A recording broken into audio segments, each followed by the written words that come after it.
We are tonight's entertainment. What the fuck is this, Chet? This is a tasty burger. Were you rushing or were you dragging? You like Huey Lewis on the news?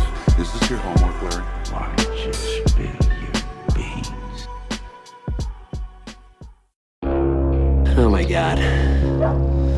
Oh my god. Evil dies tonight! Evil dies tonight! If that was you on the phone and you on the bus, then who was flickering the lights? Welcome back to the spooky Scoop. We got a special episode this week, fellas. It's the Halloween special, second annual Film Scoop Halloween special. Had to bust out the big guns. And said big guns are my boys, Allan and Evan. And they each have their own podcast. I'll give them the stage, let them introduce themselves. And then we'll get straight to fucking business. Hell yeah, dude. Evan, you're up, buddy. Yeah, I should have said that. I should have said show someone. You need to give more of an alley-oop on that one. I'm Evan. I'm one of the co-hosts of the Average Film Enjoyers podcast.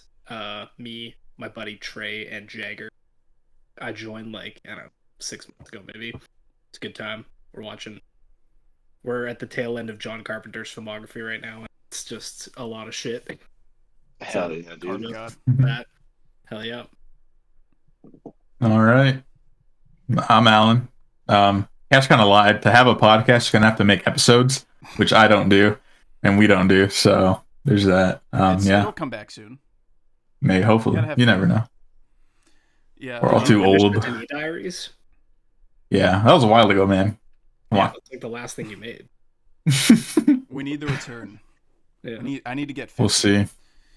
But yeah, we're back. We got a spooky scoop. We're gonna go through all our normal film scoop shenanigans, and then we're gonna talk about some horror films that we disagree on just a wee bit. But that's it. Gonna be a pretty chill episode. Talk about horror movies. But some quick news. All right. We talked about last week how Christopher Nolan's next film was supposed to be a vampire horror film.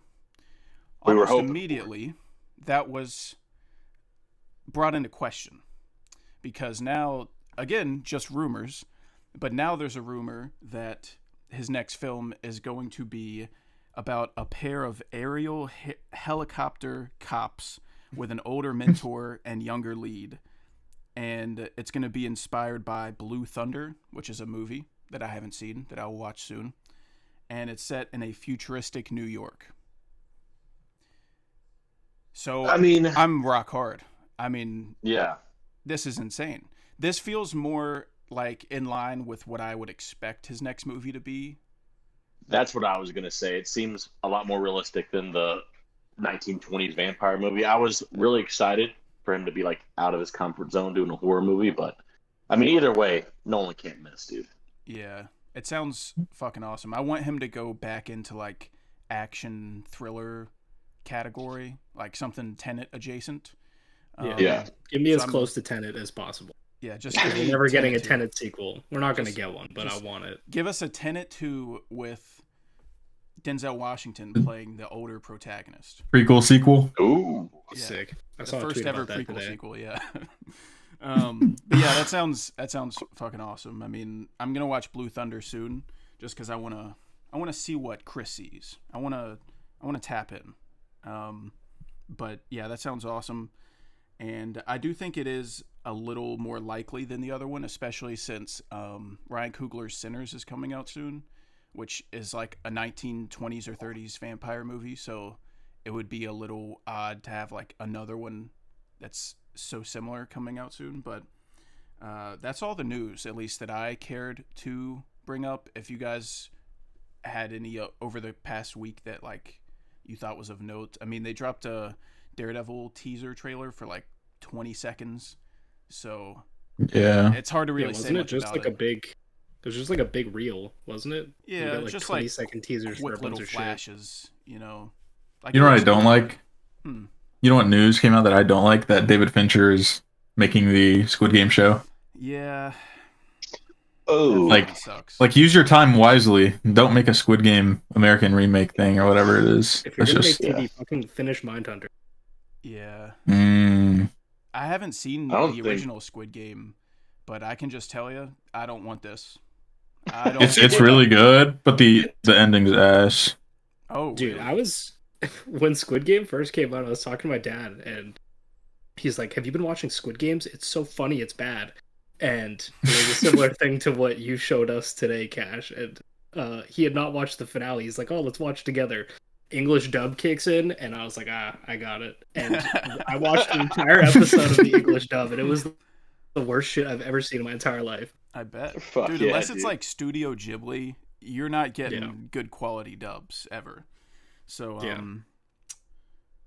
but yeah. That sounds like something I would do though, like watch an entire foreign movie, the dub, and like not realize like that I was watching the wrong the one. remake of Martyrs. Dude, that's crazy that even exists. I shouldn't be that guy. involved. PG-13 Martyrs. Fuck that guy. You know what the fuck was gonna happen, dude? Yeah.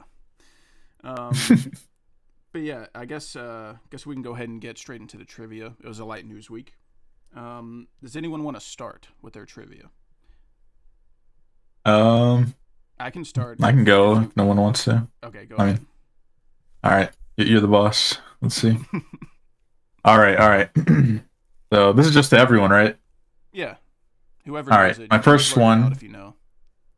Are we gonna go in like one? I do one. Evan does one. We go one in order. Or That's good. All Yeah, three. we can do that. Yeah, we Wanna do that. All right. My first one is in The Exorcist. What does Reagan throw up onto the priest? Pea soup. What'd you say? Pea soup. Yeah, that's Am I not correct. close enough? What the Fuck yeah. Wow, what a beast! What a beast, You Carl. fucking piece of shit, Cash. I know my shit. Dude. You could have given me 2 weeks to answer that question. I would have never came up with pea soup. Yeah, dude. That's Fucking- insane. Fucking came with my shit today, dude. Let's go. All right, Evan. All right, who's next in the order? Okay. On my screen, Evan's next, so Sure, Evan, I'll you're go. next. Okay, this was a hard thing for me. I'm not particularly good at trivia. It's tough. Hold on, I have a guess the film by its cast. Okay, Mark Hamill, Gabriel Bateman, Aubrey Plaza, Brian Tyree Henry, Tim Matheson. Anything? Is There's this a bunch of no horror? names after this. Yeah, it's a horror movie. Mark Nah, dude, Hamill. Is it animated? No, Is this a it's motion a picture? I definitely haven't seen this. There's no way. It's semi-recent. Semi-recent Mark Hamill. Yeah. David Tyree Henry. If you want to Beast. hit Mark Hamill's doing a voice. I'm tapped. I don't know Damn, if really? I know what that is. Nah, I don't think I've seen Aubrey this. Plaza. Yeah, I don't think I'm familiar It's with the it. Child's Play remake. He voices Chucky. Oh, You're wow. right. I have seen that. I just don't have it logged. I haven't seen any of the Child's Play remakes. I thought that I would be a knew good Mark one. 'cause, Hamill was like, Chucky. I just didn't know any of the other people. yeah, it's not bad. I've heard that. I should have gotten that because I remember. It's like a crazy cast. Yeah, Yeah, that's it's a good pretty guess. decent. It's better than some of the sequels. I heard people say like it was kind of similar to Megan. It's better than Megan. I'll tell you that right now. But like I when fucking Megan hate that came out, movie. people were like, it's kind of like the Child's Play remake, but worse. Yeah, what I Yeah, heard. Chucky Moggs Megan. true. Yeah. Dude, I Let's go to watched Chucky. The Cult of Chucky with Trey him. a couple months ago, and that movie is like an A24 art house movie. It's crazy. It's really weird. Yeah. Damn. Peak. I need to. I was gonna say I need to check those out. Dude, I don't. No, I don't gosh. think I will. in Child's Play Yeah, 2, there's a line in Child's Play 2 where he jumps into a moving car and he's on the hood, and the lady is driving and she's shaking him all around, and he looks at her and he goes, "Fucking women drivers!" Like his one-liners are so funny. in Okay, so Child's I'll Play watch it 2. now. Yeah, the first two are peak. The first two are actually really. I've seen 1, 2, 3, Bride, and The Seed of Chucky when they have that son that keeps pissing his pants. That's number one right there, dude. Oh yeah. I've seen all of them. He's like, "Stop being such a pussy and kill that guy." I guess. I stumped you. You're up, Carl. All right, I'm gonna go with my easiest one, just because I did two, and then I was like, gotta throw something else in there. What was the release year for Scream 3? I'm not autistic like Ash. I can't pull that out of my ass. That's a good question, Carl. That's a 2004. That's a good question. I'm gonna go with It's not 2004. So Scream was 96. Scream 2 was like 96. 2006. I'm gonna say 99. Nope, neither 2006 or 99. 2002. 2000 on the nose. Damn. Wow. The old Hell birth yeah. year. Cash walking through the production of all the Screams to figure that out is crazy. That's crazy, dude. You have a problem. Sure do. I mean, you're telling me. All right, my question. In American Psycho, what song is Patrick listening to when Gene comes in to tell him that Detective Kimball's ready to see him? Fuck, I just watched this too. It's the meme where he's like got the headphones on and he's got his eyes closed. It's that one. I have no idea. I don't think I know. I literally just watched. I don't know. I don't think I could name you a single song from that movie. What? Yeah. You don't like Huey Lewis in the News? I don't listen to them. You don't like Phil Collins? Don't listen. I didn't even know these were real artists until like now, to be honest. Walking on sunshine. You don't know that one? Oh, wow. That's what it was? Walking on No, sunshine? it's not this. It's this one. Let me give you a little taste.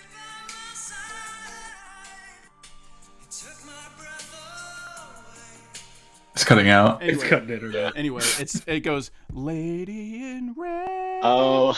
Oh shit. I would have never Lady in Red. Yeah. But yeah, it's just I was watching it today and I was like, dude, just Patrick listen, like he's so concerned about how everyone views him and he wants to look masculine and then he's listening to Lady in Red. Yeah. That's so funny. Whoa. Lady in Red is masculine, dude. Yeah, no, I mean it's a good song, but I like men, so Oh, it's a little different. yeah. Is it my turn now?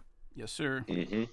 All right. So I don't know if this is a Nightmare on Elm Street 1 or a Nightmare on Elm Street franchise question, but I'm pretty sure it's in one of the first ones. So, what was Freddy's occupation before he was burnt alive by the parents in his community? It was janitor. That's wild. I was. You know where he was a janitor? At school. School? Yep, at the school. Wow, Did you Carl's chuck actually a gallon beast. of milk today, Carl? What the fuck? Dude, I drink a gallon. I like to start every day with a half gallon of milk. Come home, another full gallon of milk, dude. How do you not do this when we record? You had to know show what up for the happened? guests. Wait, So- Kat. Why do you You're turn not into doing that. Forrest Gump whenever we record? Well, Kat's mom gave me a gallon of milk the last time I went to her house, but it was 1% instead of whole. Oh, So I'm starting to think whole milk was making me dumb. Yeah. 2%'s better. I'm detoxing. Yeah, I think it was 2%. It's one of the smaller percentages, but I'm detoxing from whole milk as we speak. It was turning I you think the into toxins are. Jack Nicholson at the end of One Flew Over the Cuckoo's Nest.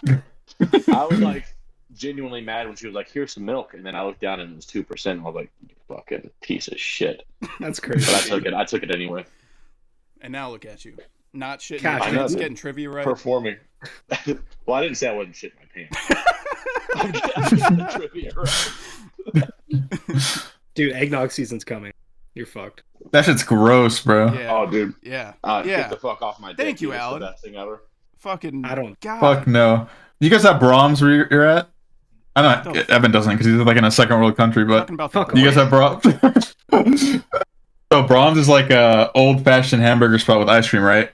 And when I was little, they had some eggnog flavor, and I got that shit, and I spat it onto the floor because it was so fucking gross. And my mom got so mad, bro. That shit's ass. So fuck eggnog. Yeah, it's gross. Two things. Number one, grow up. And number two, I'm pretty sure you're the only one with one of those because I've never heard of that before. You've never heard of Brahms? I don't know. What That's crazy. Old people love Brahms. Yeah, I bet. think your mom just took you to some place. No, bro, it's People huge also over like here. cafeteria. It's the guy's name or something. Oh, dude. All right, Evan's Evan, next. you're up. Okay. What year was Suspiria released? The original. 77. God damn it. Dude, I thought that in my head, but I didn't say it because I wasn't sure. Fuck. Got to be quicker than that. I didn't stand a chance. I was gonna die on that one. He could ask you the release year for Rocky, and you're not gonna know it. I don't know. I don't actually know. Your favorite movie? Yeah. Oh, that's Dude, crazy. Carl, you thought that 1950s was too early for Nosferatu to come out. Like, that's crazy word. Yeah, dude, that's fucking nuts. Dude, you forgot I feel it's like German. if you played like Nosferatu, yeah, that was a big key thing. I was thinking if you played that to like audiences in the U.S., you'd get fucking they'd set you on fire. Yeah. It'd be like the same witch trials over again if you did. If you Crucify you. Do you know what year the remake came out? Nosferatu? No, of Suspiria. Oh, I haven't seen either Suspirias. I don't know anything about 2018. That's crazy. I'm pretty sure that's right. I don't know. Yeah. It is, because that was going to be one of my real reveals, but then I saw that neither Cash or Carl has seen it, so. Yeah, the real reveals were tough to get, but I remember Cash saying that the later 2000s stuff was harder, so. Yeah, the new I got some good ones, I think. Dude, Cash will say a movie year when I'm doing a real reveal that I've prepared for, and he'll say it with such confidence. I'm like, I got the year wrong. I'll have to double check. When I was building my real reveals, I messaged Cash about this because he has ATM Log, this like shitty 2000s thriller with Josh Peck. Oh, yeah. He's got logged a half star. I was definitely gonna pick that one. Josh Peck. Oppenheimer actor, Josh Peck. Hell yeah. Carl, you're up. All right, this is my next one. My last trivia question's a banger. So, all right, what is the name of the bar in Shaun of the Dead? No fucking idea. Beans on toast. I don't know. No.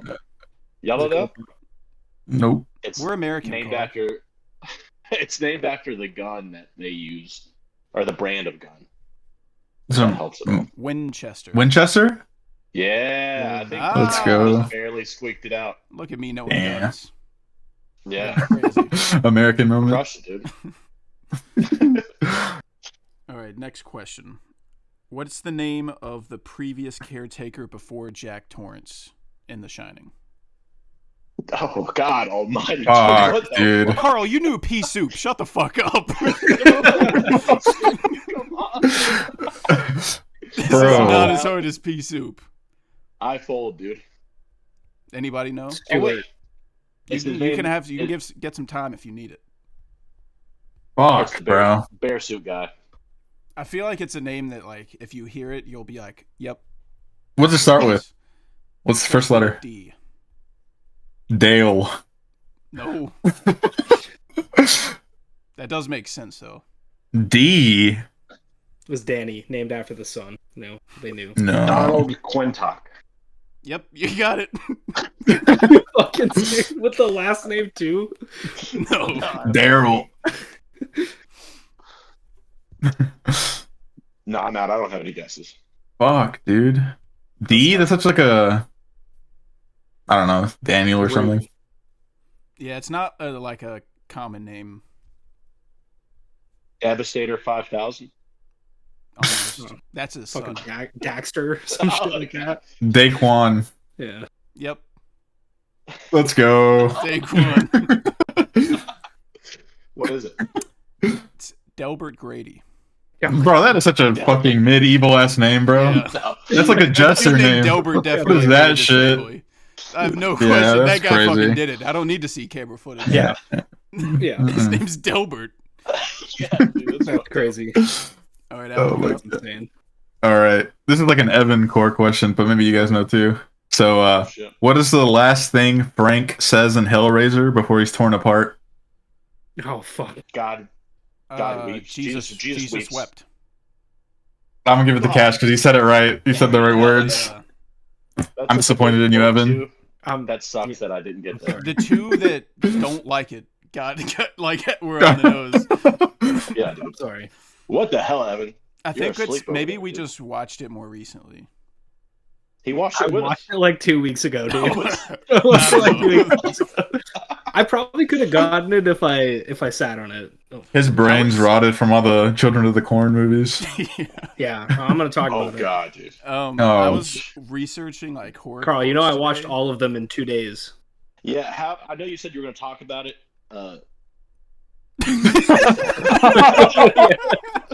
Good thing we have cameras now, bro. Holy shit. Oh my god.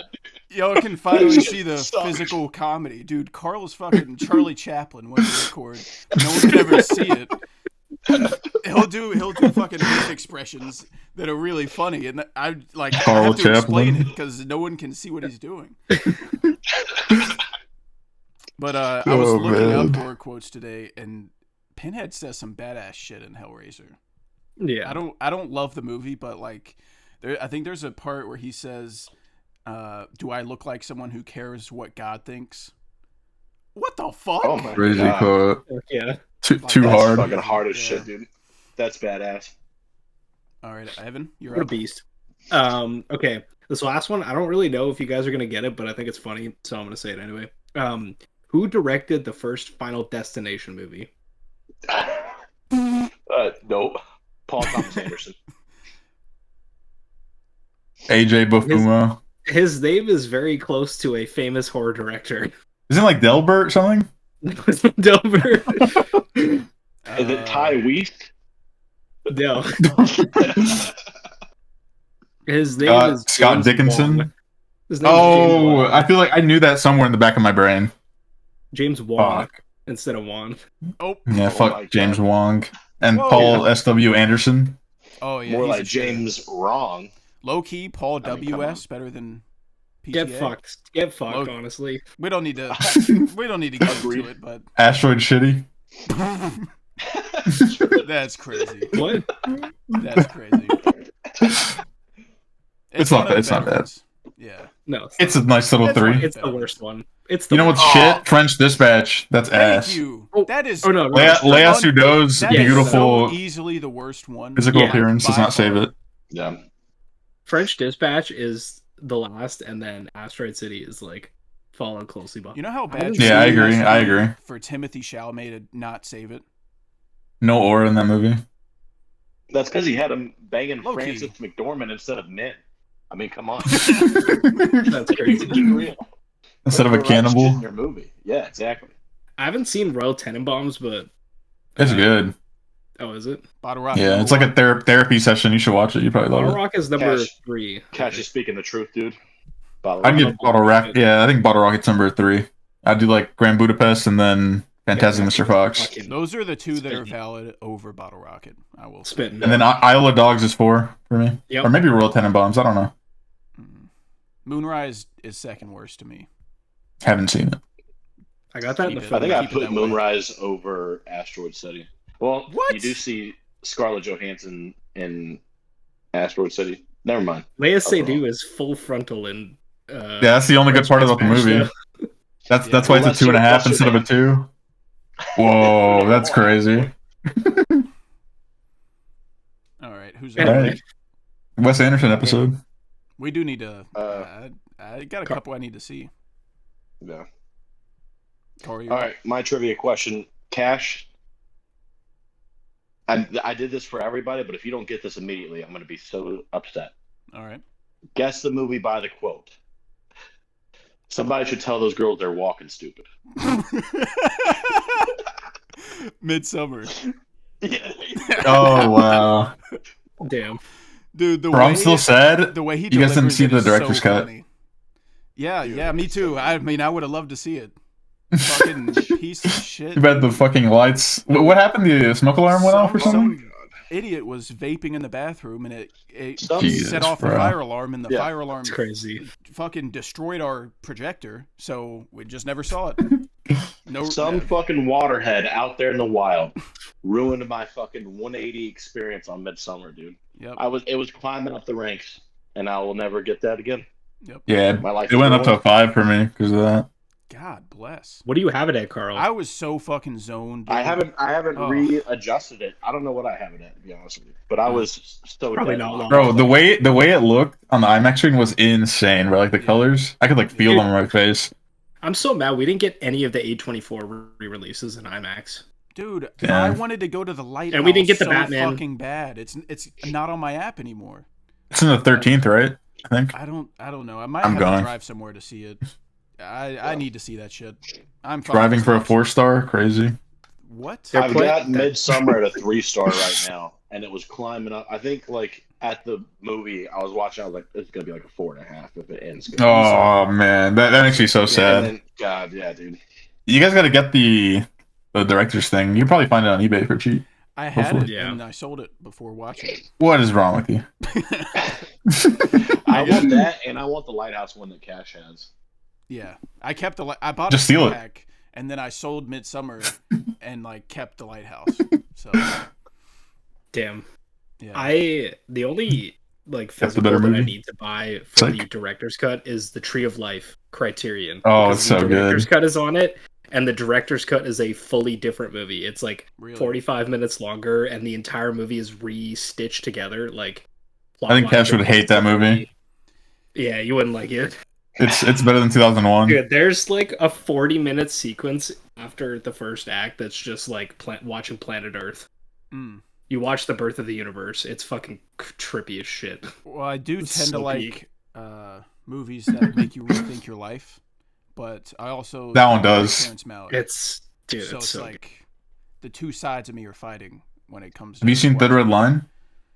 No, I think the only one that I've seen is Badlands. Which is Do you like Dunkirk? I do like Dunkirk a lot. Okay, I think Thin What's Red the Line is revival? like a better version of that. 'Cause it's like it's not really characters; it's more like nature and philosophical ideas and crap. And Red Line's my favorite war movie of all time. Oh, It's it's up there. It's probably top 5 for me. Yeah, because it's like he just showing off, like his cinematography is so good, and he's just showing off the beauty of the earth, and then you get these horrific war sequences, and it Bro. they pack such a punch. And then you get like the greatest actors of all time just coming in randomly for 5-second scenes, and then just leave. Isn't that Like who was this Travolta is just there on a ship for some reason. Dude, Adrian like, Brody, wow. I think it was Adrian Brody, he got fucked so hard. He thought he was the main character of the movie, and Terrence Malick cut out all of his scenes except for like 30 seconds of it. So when he went to the premiere, Holy shit. he went to sit down, and he thought it was like, all right, time to see myself on the big screen. He's barely in the movie. He's watching it like Jeez. Homelander. Yeah. He's like, all right, good joke. Now play the actual movie, please. There's a lot of war movies I still haven't finished coming to see. I fucking got tired out on that shit, dude. Tad overrated. I'm scared to watch that. I feel like it's gonna be one of those that like people overrate. I don't know. Cash sounds just like this fucking guy. Yeah, I mean, That's if crazy. anyone who sounds like they have a mental disability, I can knock out an impression just with swiftness. Lickety split. I'm a little too close on the spectrum that I can just tap in. Yeah. I'm a day walker. Yeah. All right, my last question. So this last one is not horror related. I just thought it was funny. So, just a You warning. gotta throw it in. Yeah. What film is this quote from?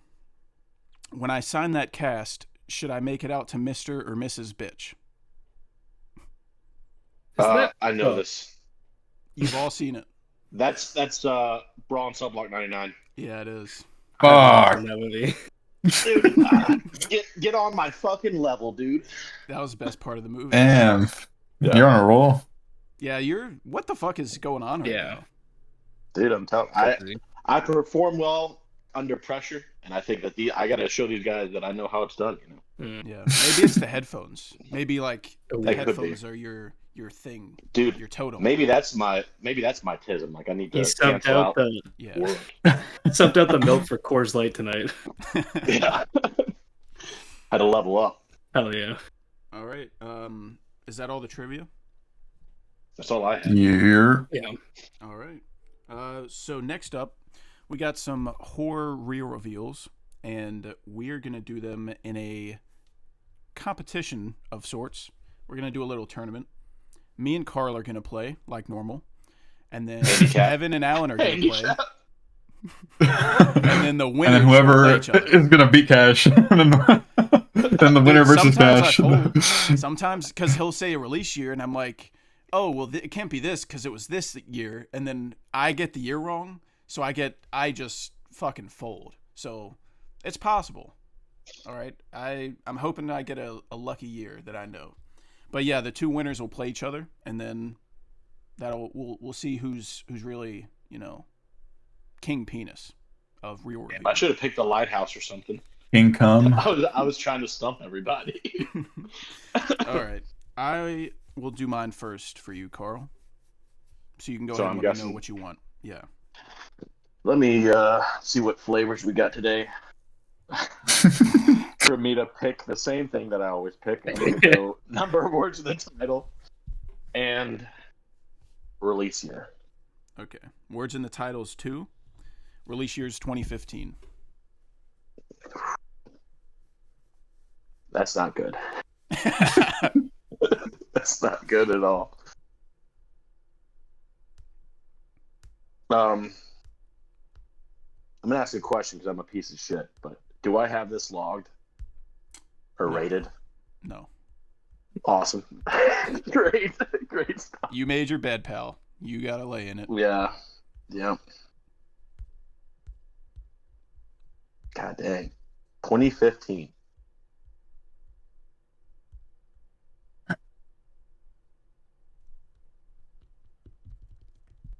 These are horror movies only, right? Yeah. Yeah, horror movies only. Go ahead and give me lead actor. Ooh. Bad news. Lead actor is Olivia DeJonge. Oh, she's great. Oh, DeJonge, dude. Getting me all riled up again, that DeJonge. Holy shit. So the lead is a woman. Utter woke nonsense? No. Fuck, dude, I don't know. I don't know what the hell this could be. Some of the classic stuff. I don't think it's any remakes.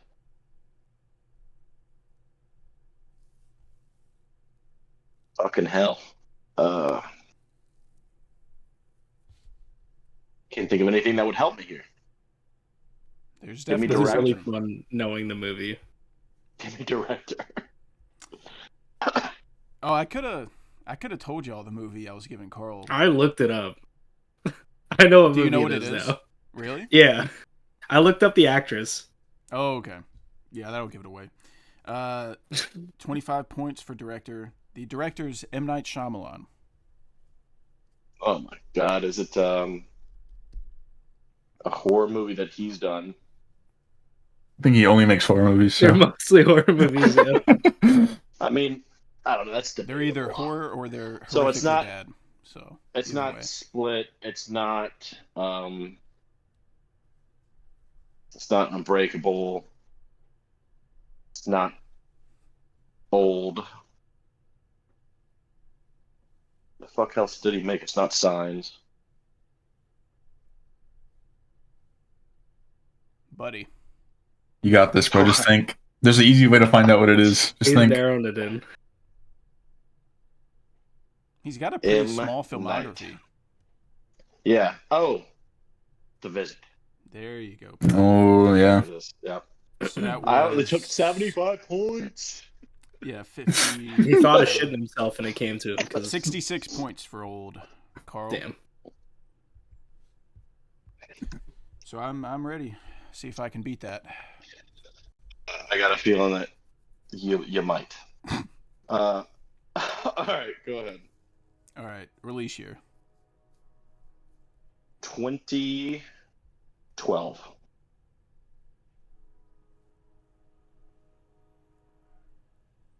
I was gonna I'm throw gonna out a tell it. guess, be an ass, but I don't think I have this logged, so I don't know if you would know if I've seen it. I know for sure you've seen this. That smile is telling me It something. was a devilish smile. Yeah.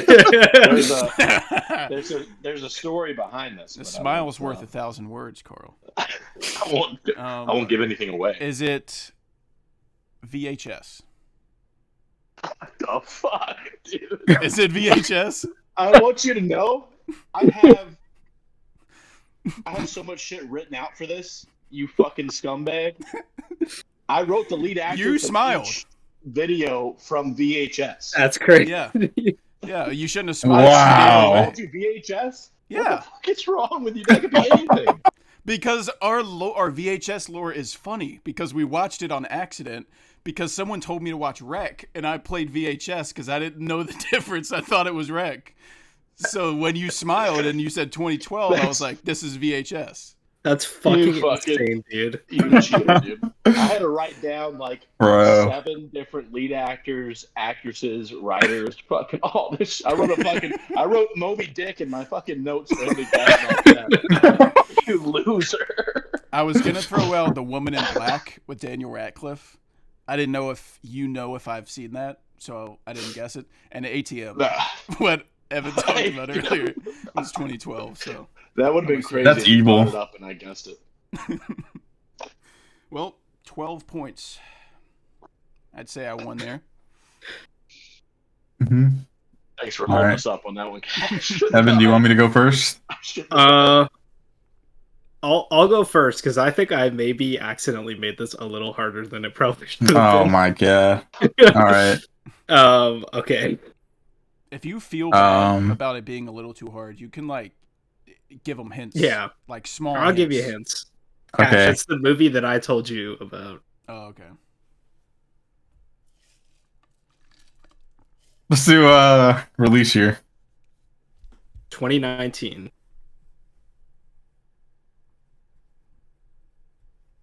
All right, third build. Okay, hold on. I gotta write points down. I already know it. Third build actor is Patricia Velasquez. Who the fuck is that? Wait, La Llorona. No way. He's fucking locked. That He's locked is... the fuck in. Oh my. Bro, I thought Hispanic ass last name La Llorona, bro. Holy shit. That's some sound like. Get fucked. That's where my brain goes. A Conjuring spinoff that you have logged at 1 star. What a psycho, dude. Oh, dude, I'm gonna get fucked here. So, how many points was that? The release year and actor? 27. 12. 27. 15. Okay. Wait, so we're giving the. It's like golf, right? Like that's what we're doing the score. Lower score. Okay. All right, Evan, I'm ready. Okay, give me the release year. 2022. I watch a lot of shitty horror movies, and I'm worried that I got fuck. Okay. Crazy shit log.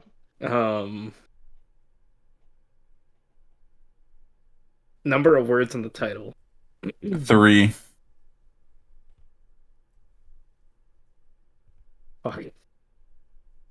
He's going down the Carl path, dude. That leads to I'm failure blanking. every time. That's a lonely road, brother. Dude, I'm about to break the record. Okay. 2022. I'm trying to think of movies. We're, fresh out of the pandemic era. The only hints are 2022 and 3 words. Yeah. Yep. Cash knows it. Cash got it. Yeah.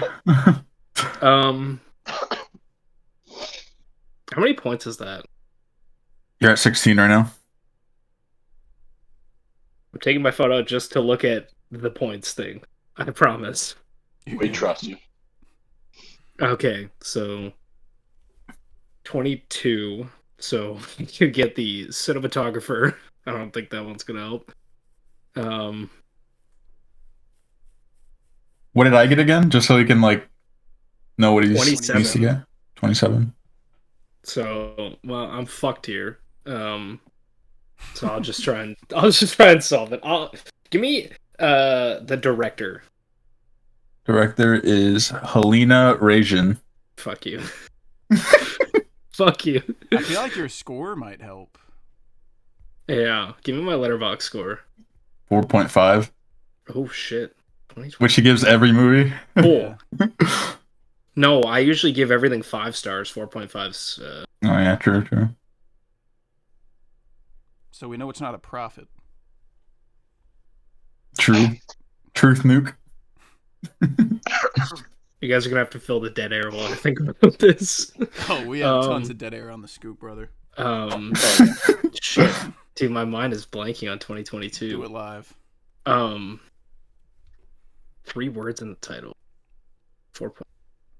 This is way harder. I don't do these on the app or whatever. So, Dude, these are I tough. don't know what this is. I don't know either. dude, I already lost, so I'm just trying to, Because I saw like 50 or 60 movies in 2022. So yeah. I saw 100 and something. Okay, God, just give me bless. I don't recognize the director. Oh, I think I know what this is. Give me first build actor. Just fucking Amanda Stenberg. Oh. Nah, I Big know what old it is, Sten. Big old Stenberg. Bro, she's like, everyone hates her right now. I don't know who this is. It's the Acolyte main actress. She did the music video in black and white. Everyone hates her. I wouldn't call that music.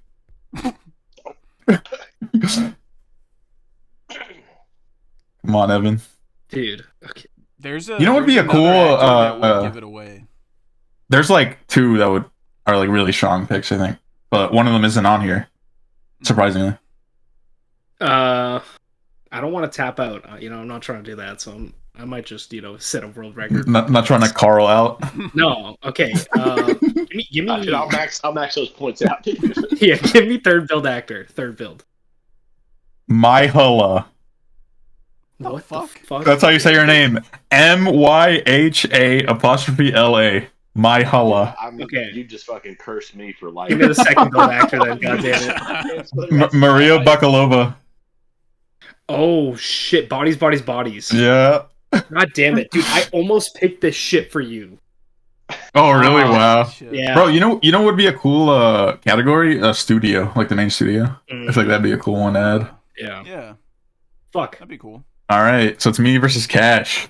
Yes, sir. All right. All right. I guess. You're the guest. Would you rather guess first or me guess? Okay.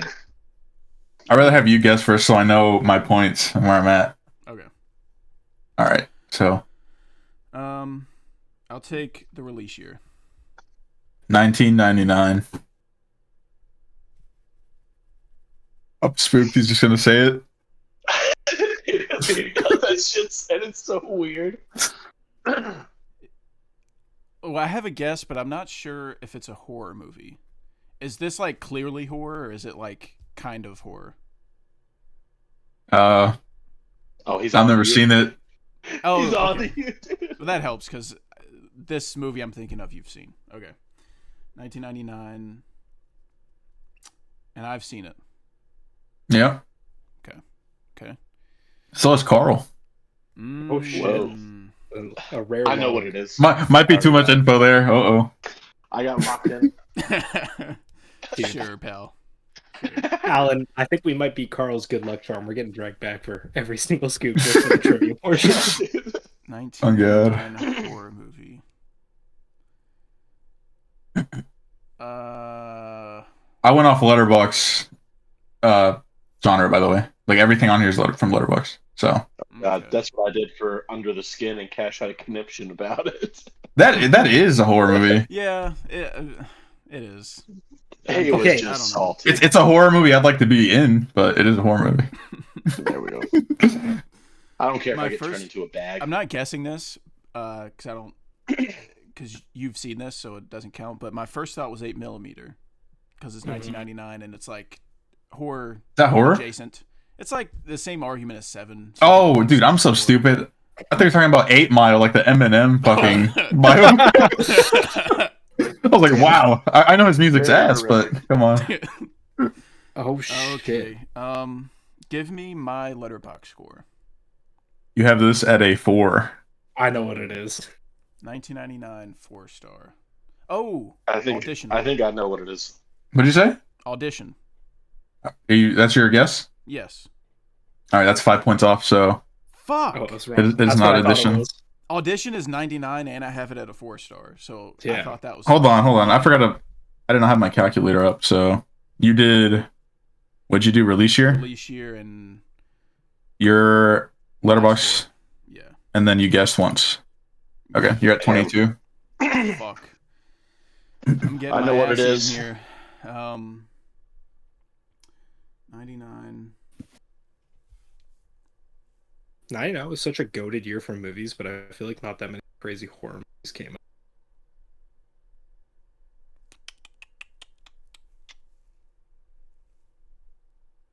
Let's see. So what separates the men from the boys?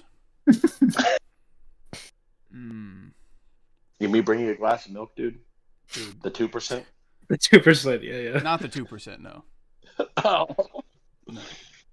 You have any eggnog? No. Ugh.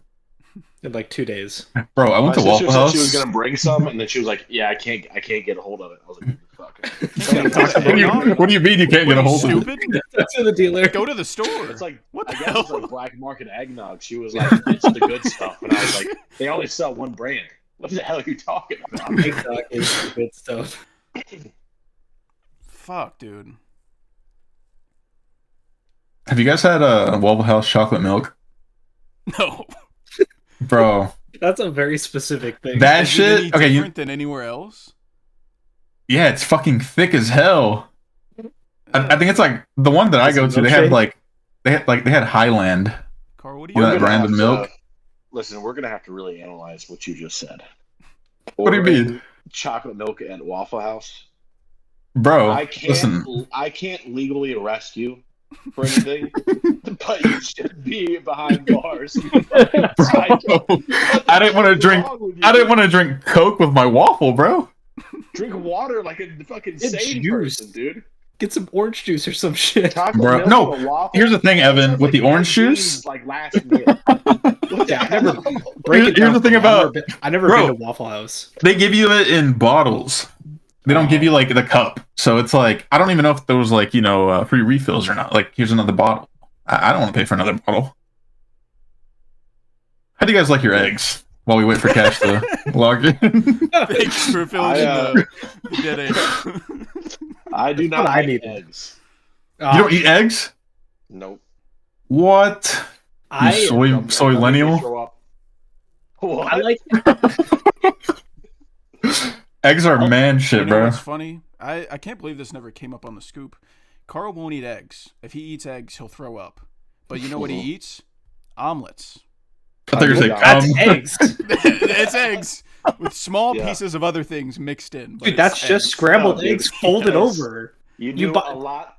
You do a lot of cheese. You know You what? do like ham and bacon, like anything that I can eat eggs if they're drowned out in stuff. Yeah. I'm know not what, just Carl? like, eggs Dude, exist. my girlfriend is the exact same way because she won't eat eggs unless there's cheese in them, like a lot of cheese. And I Yeah. made breakfast burritos for us one time, and I was like, dude, these are fucking peak. They're so good. She took one bite. I looked at her. I was like, "Are you okay?" She's like, fucking What about Not enough what about deviled eggs, Carl? hell no. Disgusting. Bro, those are peak. I Hard was, boiled dude, eggs. I was Deviled eggs are some of the best creations I've She's ever here. had in my life. She overheard the egg talk. Dude, she walked out and said, "Don't spread shit about my egg habit." And walked out. dude, tell her I'm a fellow. Yeah, I will. I'll let her know that Carl from the Film Scoop shared one comment. Yeah. The only thing she I'll knows actually- about the Film Scoop is that I told her about some of the categories from the Scoopies last year, like biggest cum, Yeah. biggest cock, shit like that, you know? Yeah. She was probably disappointed in you for listening to that. No, she loves this. Man. Back I'm to the procrastinating real right reveal. now because I don't know what the fuck this is. Also, hard-boiled eggs are disgusting, as are deviled eggs. Fuck that L. shit. Yes, sir. L take. Yes, sir, Bob. No. You know what made me puke all through my childhood? The like original Cheetos. What? Like What the if I hell? smelt those, I would puke. But now I can eat them. But I don't really eat them because Dude, I don't really like them. I love Cheetos, and you guys don't have them in the States. They're Hawkins Cheesies. They're like the crunchy Cheetos, but they're salty as fuck. And they make the like tear ducts of my eyes itchy as shit. And only like I swear to God, That's an allergic reaction. Yeah, dude, that's those They're Canadian so- chemicals, dude. Dude, there's no Cheetos do it too. They're so good though. I fucking Yeah. Doritos, all that processed cheese shit. I love it so much. But They're they poisoning your food there, dude. For real. Do you live in Flint, Michigan? The only Cheeto product I eat are the baked flaming hot Cheetos. Those are glorious. They're peak. Yeah, dude. Try them. They're fucking Dude, I amazing. always get the baked Lays from Subway. Fuck off, Allan. Like, shut the I don't fuck Bro. up. like baked chips. I didn't even But- say it. The- I feel like I thought I missed something. something. I was like, what the no, hell? I mentioned Subway. Someone's mid. Well, Subway is horrible, 100%. But baked chips are for like. It's gone downhill. Diet. We don't have Jimmy John's here or whatever you work at. Cash. Jersey Mike's. Sorry. Jersey Mike's. Jersey Mike's. My bad. We don't have it here. Really, Back in just the day, like I would anything slam down else. some $5 footlongs, but now they're. We I mean, used to have $10 Quiznos, but they footlongs. closed them all. Quiznos is goated as well. The Honey They Bacon closed all the Club. Quiznos. Oh man. That sounds good. I've never been to Quiznos, but I can guarantee it's better than Subway. Canada's just a hellscape. Every sandwich they have tastes like an Italian sandwich, and I don't know. Like, you get a steak and cheese, it's gonna taste like an Italian. Bro, I got one of their. You've ever seen. I got their meatball sub one time, and it was fucking So horrible. good. It's so It probably good. tasted like an Italian. Bro. Fuck yeah. There's no Probably meatball tasted like marinara. salami. You can get chicken, tastes like an Italian. Dude, everything. You get a tuna fish sandwich there, it's gonna be fucking Italian. Cash, you come over the guest yet? Dude, I'm fucked. I'm just gonna have to. Pick it up. I'm just gonna have to fold and just like. Guess Cash, you something. guessed like 2 categories. my god. Yeah, but if he I guessed do director, once. Like, Alan's gonna beat me. I'd have to get fucked over. I think I know what it is. There's some good categories here. 1999 4-star. That's all. I I've think I guessed. know what it is. That's all the hints I have. Yeah. That's all you got. Okay. Let's see if there's anything cheap I can do. I think I almost picked this movie for my reviews. Here, I'll give you a tiny hint, but not really. The box office is fucking insane. It's like surprising. So I don't know if you know any box office stuff, but it's crazy how much it made. In terms of. But you would not expect it. I'm gonna look at the But it's box not a movie you would office. expect. yeah, I know what It's it is. it's not Holy a movie shit. you would expect. Dude, that's I know what insane, it is. right? That's crazy. Holy fuck.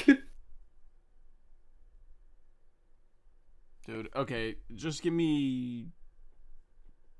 Okay, with horror, it's like a toss up whether actor or director is going to be the better option. Because a lot of time horror movies are like no names. I'm gonna go director.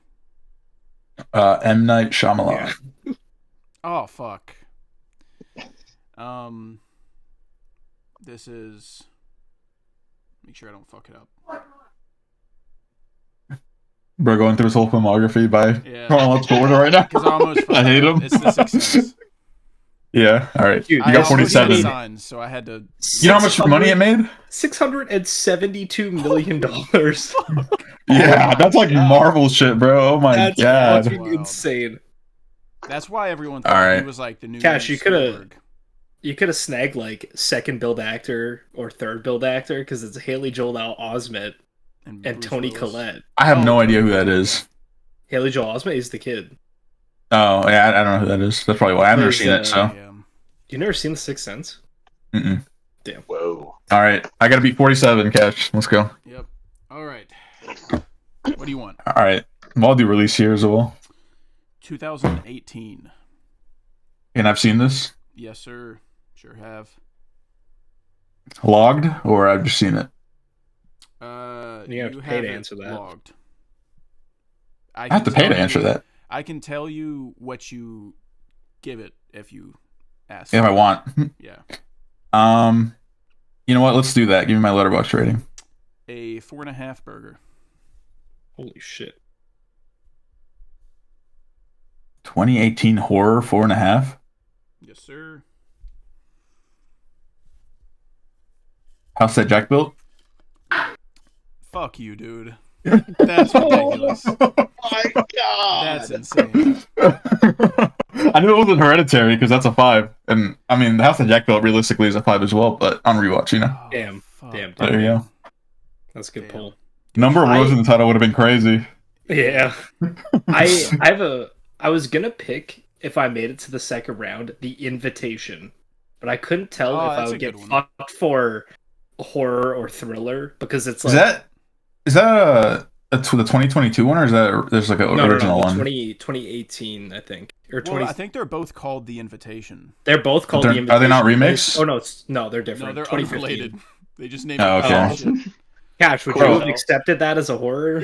Yeah, that's a horror. Because it has like the director's a fucking no name. Sorry, that's mean. But, yeah, but fuck you, director. Like Logan Marshall Green, you know him. Yeah, fake Tom Hardy. Yeah, dollar store Tom Hardy. Yeah, I thought that would be a good one. In my notes here, I have Cash 3-star, Carl ? Because no fucking idea if you watched it or not. I actually haven't seen that movie. Oh shit. Yeah. The other one I had was Truth or Dare, because it's 2018. I wouldn't have known anything from Truth or Dare. And you guys have it rated way higher than I thought. You both have it at a 2-star, which is I would expect like it was like bad fun. Honestly, oh yeah, it should be higher because it was so funny. Yeah, it's fucking hilarious. There's an art to making a shitty movie. Yeah, there's a remake of Truth or Dare that came out like 6 months after, and it's the exact same movie but set in Mexico. I swear to God. That's how you do it. And they're both called Truth or Dare. It's fucking weird. They're both ass too. Yeah. All right. Well, Allan is our real reveal champ. Damn. For this spooky. That's what I do. Allan came up with the name Real Reveal. I did it for you, Carl. Fun fact: he did come up with it. I did come up with it. Question and then we set him up for success on the real. They gave me the alley oop. Yeah. So next up, we're just gonna bring up some funny letterbox reviews. If you're fond of the scoop, you already know what we do here. So we'll just go one, round in a circle like last time. You can start us off, Allan. All right, bet. And you guys are guessing the movie, right? Seeing if you can guess it, just for fun. We're gonna try to. Yeah, we'll throw out some guesses, but it's not super competitive. All right, here we go. Yeah. The first one is from Camelot. Give it a 4-star.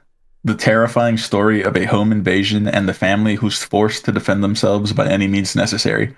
Bonus points to Grandpa for his valiant efforts to participate. Is this Texas Chainsaw Massacre? Like, yeah, dude. Hell yeah. I watched that shit today. That's why I picked it. I literally saw it on my home page and I was like, I'll do that one. Hell yeah. Once you mentioned Grandpa, that was like, yeah. Okay, for mine, this is from Chris Elena, 4 stars with a heart. This is the greatest episode of The Sweet Life of Zach and Cody that I've ever seen. Oh shit! Oh, Good Night. Is it the Voyage of the Demeter? Yeah, it's Good Night, Mommy. Oh my God. I thought a boat. That's a good one. Let's see here.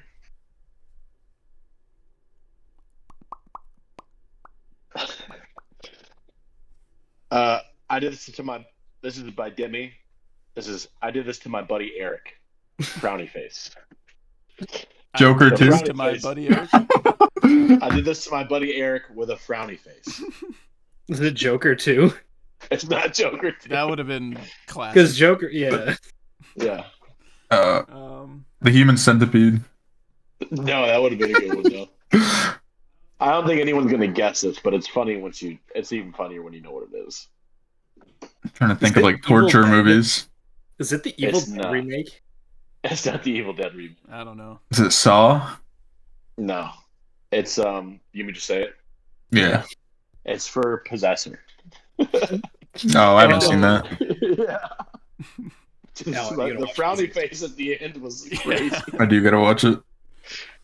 All right, mine first one. This is from Jack. No rating. Young man gets insides explored by Oscar Isaac. 18 plus. It's Annihilation. Yeah. Oh wow. Dude, I had to look grief. up that scene to like remember what they were referencing. Dude, I took my grandma. If you listen to the my podcast, I always talk about my Chad grandma who watches all of the PTA movies, Scorsese. Like, she watches film bro shit with me. And we went to see Annihilation in theaters together, and she was not having a good time during that scene. Not a big gore fan. I felt so bad. Yeah, it's a little gross. Yeah. Chad grandma. Yeah. Let's go.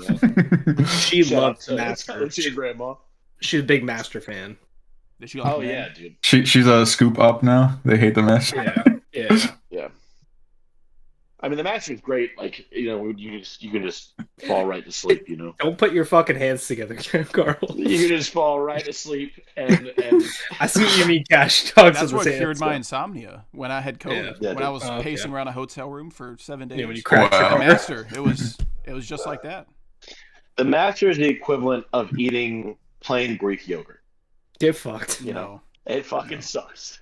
No. Very nice looking Greek You yogurt. can add like blueberries to Greek yogurt, and it's good. No, this is Yeah, well, they plain added yogurt. Philip No Seymour additives. Hoffman and Joaquin Phoenix to Greek yogurt, and it's Don't give a shit, dude. one of the best movies ever made. You know what I mean? It's horrible. Come on, you're not fooling anyone. You don't have to lie here. This is the scoop. We complete honesty. You can be Evan. honest. Yeah, I'll be honest that PTA better than Matt Reeves. Ah!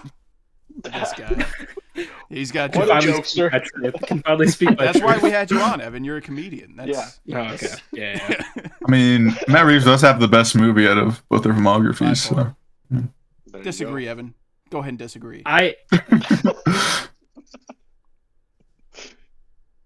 Yeah, that's right. Okay. That's right. No, I'm trying to count in my head how many movies I'd have over the Batman. Because I would have You're sick. You're sick. Magnolia, 100%. The Master, 100%. Probably those two. Dude, that's crazy. You're like that one guy that skips over all the chocolate chip cookies to get an oatmeal raisin. Jesus. It's so good. No, Did you drink Magnolia. strawberry milk in school, Evan? No, I don't drink milk. Bro, default milk is the best.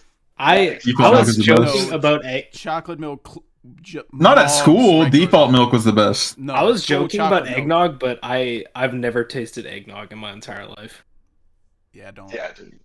None of this is surprising me. At this But point. also, like you said on one scoop last year, it was like a milkshake flavor. Yeah, it's like a Scoop, melted milkshake. scoop historian over here. yeah, Sounds Yeah. good. I listened to him Like, at work. it's you know so what I mean? gross. It's like a melted milkshake, and I was like, "That's good." It sounds It's still a good. milkshake. No, It sounds if good. I wanted It's a not melted good. milkshake, I'd just go get a normal milkshake that tastes good. It tastes how poop looks. Jesus Christ. That's crazy. What does that even mean? No, but it's not good. That's all I'm trying to say. All right, next review from me. I mean, not from me. This is from Riley. Gives it a 4-star. This, honestly, you guys might have already said this. I don't know. It's a really popular one. So, the scariest moment in the movie was when the woman separated the milk from the cereal. Get out. That is, yeah. I was gonna say, get out. Get out. It's good shit. How do you feel about that, Carl? Milk separated from the cereal? I mean, it's just wrong. It's just unnatural. You know, it's like What goes pulling a first? child from their mother. You know, it's just The only What goes kids. first? Yeah. I mean, unless you're Ted Bundy, the cereal goes first. Okay. You add the milk. Yeah, obviously, yeah. Thank God. I feel thank like the moms that pack like dry cereal in those plastic bags were the moms that have like their kids in those like monkey leash backpack thingies. Yeah. Because that is like Walk insane, their man. son around Yeah. CVS. Mm-mm. if I may, if I can get vulnerable on the scoop. This is a since safe place. I was a lactose intolerant child. As a kid, I definitely tried water mixed with cereal. Oh my god! And not Hey, like that's sweet not bad. cereal, like Cheerios, bro. Oh, God damn. Yeah. I was Poor gonna say boy. sometimes we're struggling. And you got to, water's there, milk is. Did but 10-year-old Evan chewing not that's know they crazy. make lactate milk? Oh, dude, I was way younger than this. I was like 5 years old, maybe. Oh man. Yeah. Damn, you remember that? I was sitting there with a Rubbermaid Tupperware with a bowl of watered Cheerios. Oh, It's so sad. Yeah. He's just looking for guidance. I just wanted to be part of the crew, dude. I was like, oh, everyone's got liquid with their cereal. I want some liquid with my cereal. Do we have any orange juice? There was a day where I packed milk for lunch, and I would pour milk into mason jars and put it in my lunchbox to have full cereal. I did that for. I don't know why it's so Mason funny. jars. Mason jars. Yeah, That's crazy, dude. that's the Carl- perfect cherry. I go to Whatever school in the milk I had woods. left over, I could drink. Bro, Carl still has that subscription of weekly milkman. He leaves it on the front fucking door. 6 glasses of milk every Monday. Ice cold, dude. Ice cold. Based. They don't do that anymore. I have to dress up as a milkman and do it myself. That's crazy. You gotta maintain the illusion. I put the hat on it and take it to my own house. Light blue overalls. Who's going next? Okay, I believe it's Evan. I'm up next. I have a precursor to this one because if you guys don't know the song, this review won't be funny. Are you guys fans of The Lonely Island? Of course. Yes, we Okay. are. Yes, we are. So this is from Adam Bolt, 3.5 stars. How the fuck was I supposed to know that fucking jizz in my pants would spoil the twist of this movie? Oh. Oh, I should know this. I love that song. I was listening to that today. Fuck. Shit. Is it when he walks out of the movie in the No. music video? Oh I yeah, just maybe. keep thinking of. Maybe. I just ate a grape and I jizzed in my pants. Is what I keep thinking of. in my If head. you want a hint, we've already talked about this movie on the Scoop today. I mean, I'm cycling, and mentally, I'm cycling through my movies with cum related. Is it American Psycho? No, No, I'm just guessing, man. I have no idea. do you not know this song? Sense. Yeah, See, he goes. What? Oh wait, we can't even sing the line because Allan hasn't seen the movie. He probably Uh-oh. knows the twist, though, don't you? I don't. Oh. Holy Whoa. cow, dude. That's... But yeah, That's impressive. That's like the He's most blocked talked off about from twist ever. society. yeah. That was a pretty funny review. I like that one. But I wasn't gonna read it if nobody knew that song because that sounded like a weirdo. Oh, Yeah. I No, was you're I good. was big into The Lonely Island as a Hell youngster. yeah. not was. He is big in the old Lonely Island. You Dude. didn't have to tell You him still, you still venture down the old nostalgia boulevard. Jack Sparrow's still my favorite Lonely Island song. that. Yeah, that shit's fucking. It's fucking It's awesome. Mars. Michael Bolton Hell going crazy, spitting about being a cinephile. Yeah, quoting Scarface, talking Hell about yeah. her womb's polluted. Such a good song. I bought the music video to that on iTunes when I was a kid. Oh man. Yeah, bought a I lot was of a music cheap videos when I was a kid. Yeah. Yeah. I had to buy a lot of songs. Like I'd say to my Spotify dad, wasn't "No, a can thing I?" yet. I didn't get allowance as a kid, but I'd be like, "Can I use some allowance money to buy a music video on iTunes?" And my dad'd be like, "Fuck it, sure, whatever." I would go to my mom and be like, "Can I buy this $2 Minecraft skin?" And most of the time she'd say yeah, because she was chill like that. But Hell yeah. I'd go to her all the time. I didn't have a credit card. I can't buy it. I'm a Yeah. dumb kid. Bro, When my music knowledge when I was a kid was pirating onto an iPod WWE theme songs. It was actually the coolest It's time to song I've play ever the game. I was in high school gym class. That was literally it, bro. When I was Oh a my kid, God. I didn't know what explicit meant, and I got an iPod Shuffle for Christmas from my grandma, and I wanted to download naturally Kanye West Stronger onto my iPod Shuffle, at like 8 or 9 years old, whatever. And my dad's helped me set up my iTunes account, and I was like, wow, why can't we get this explicit version? It's got 5 stars, and the clean version has like 2.5 stars. He's like, don't worry about that. Like, just Don't worry about it. Yeah. Carl, did you give yours or am I up? I'm I gonna gotta watch get them really mine, quick when you do the next one. I gotta. All right, this is from Karsten, 1 star. Sucks ass. It's the whole review. Sucks Malignant. ass. No. It's a lot of respect. Evil Dead. I saw this review today. Like, I follow him, and I saw his review. Sucks ass. Does that have something to do with the movie? It's a Someone It's just doesn't suck ass in the movie? No, okay. No, it's just a horrible movie. The Open House. It's fairly recent. Fairly recent. The Exorcist Believer. That's the one. Wow. That's a crazy Yeah. pick. Pretty poopy movie. I love the just get straight to the point. Sucks ass. Dude, it's not tough crowd. That's the funniest fucking review. That's the best one. I can't believe you ripped that from me, dude. Yeah, it was the same crazy. week too. Like, Yeah. It's so crazy getting the same review like the same week randomly. Yeah. Yeah, we wasted it.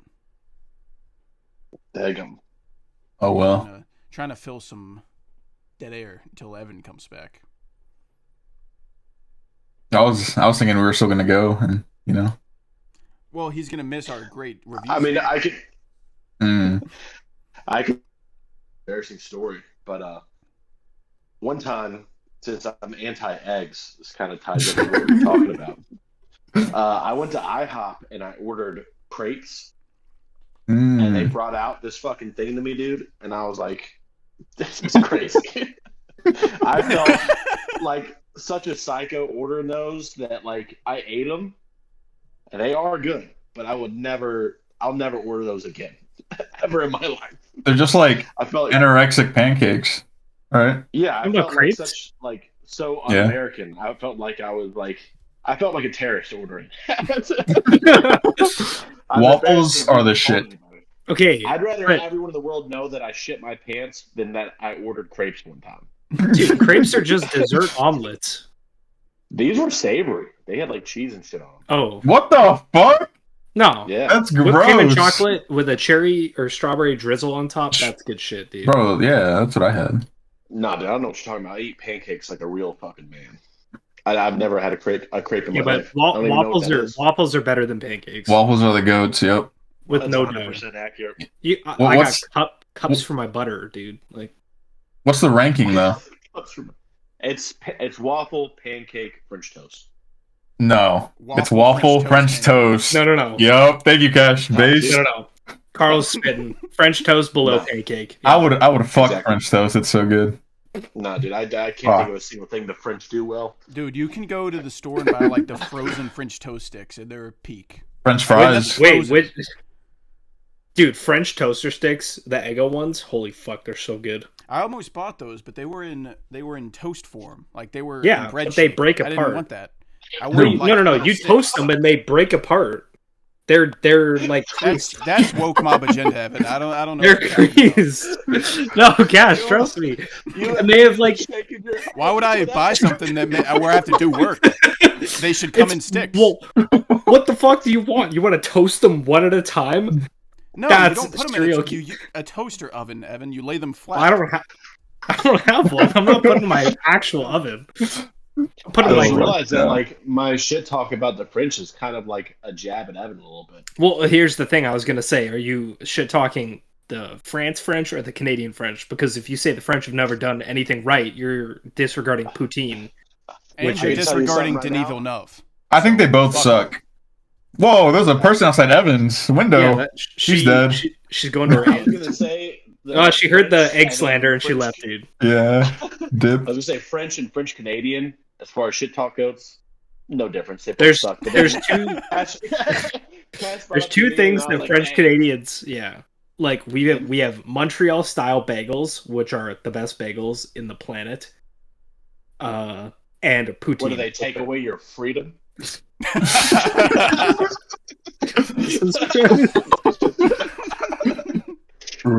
eat the Montreal style, then you don't have the right to vote anymore. That's crazy. It's fucking crazy. Y'all's national treasures didn't even do fucking say Dude, dude. Montreal. Nothing else. No, trust me, Montreal style bagels. Now I'm talking my hands, dude. They like bathe them in honey water before they're baked in the oven, and they're so fucking good, man. Oh my god! And then poutine. If you're talking poutine, like you're a skinny person. Because I've never had it. It's fries, cheese curds, and I know what it is. It sounds good. The gravy's a little concerning. Gravy. You're what do you making want? Fries like it's Salisbury steak. Do you want? Gravy's good. Y'all do everything backwards, dude. Do you not like gravy? I love gravy. This girl at my work put let me gravy know on that mashed potatoes. It's the same shit, dude. I discovered that chocolate gravy is a thing today. Ew. You mean that's what I said. Yeah, that's what I said. What do you mean? She said chocolate gravy, and I was like, "That's a thing." Mole or something like that. That's fucking gross. That mole is fucking disgusting. Because mole is chocolate in it. Yeah, I know it's gross. I hate it. I'll tell you what I would do with this female. Distance yourself immediately. I would stop talking to that person as soon as possible. You say chocolate gravy, dude, I'm out of there faster than if you pulled out a Yeah. I'm gone. It was, bro, we were just arguing about food, and she was telling me how good pickles are, and I was calling her gross, and oh yeah. I told her Jimmy John's is having like a sandwich that replaces the buns with just big ass pickles.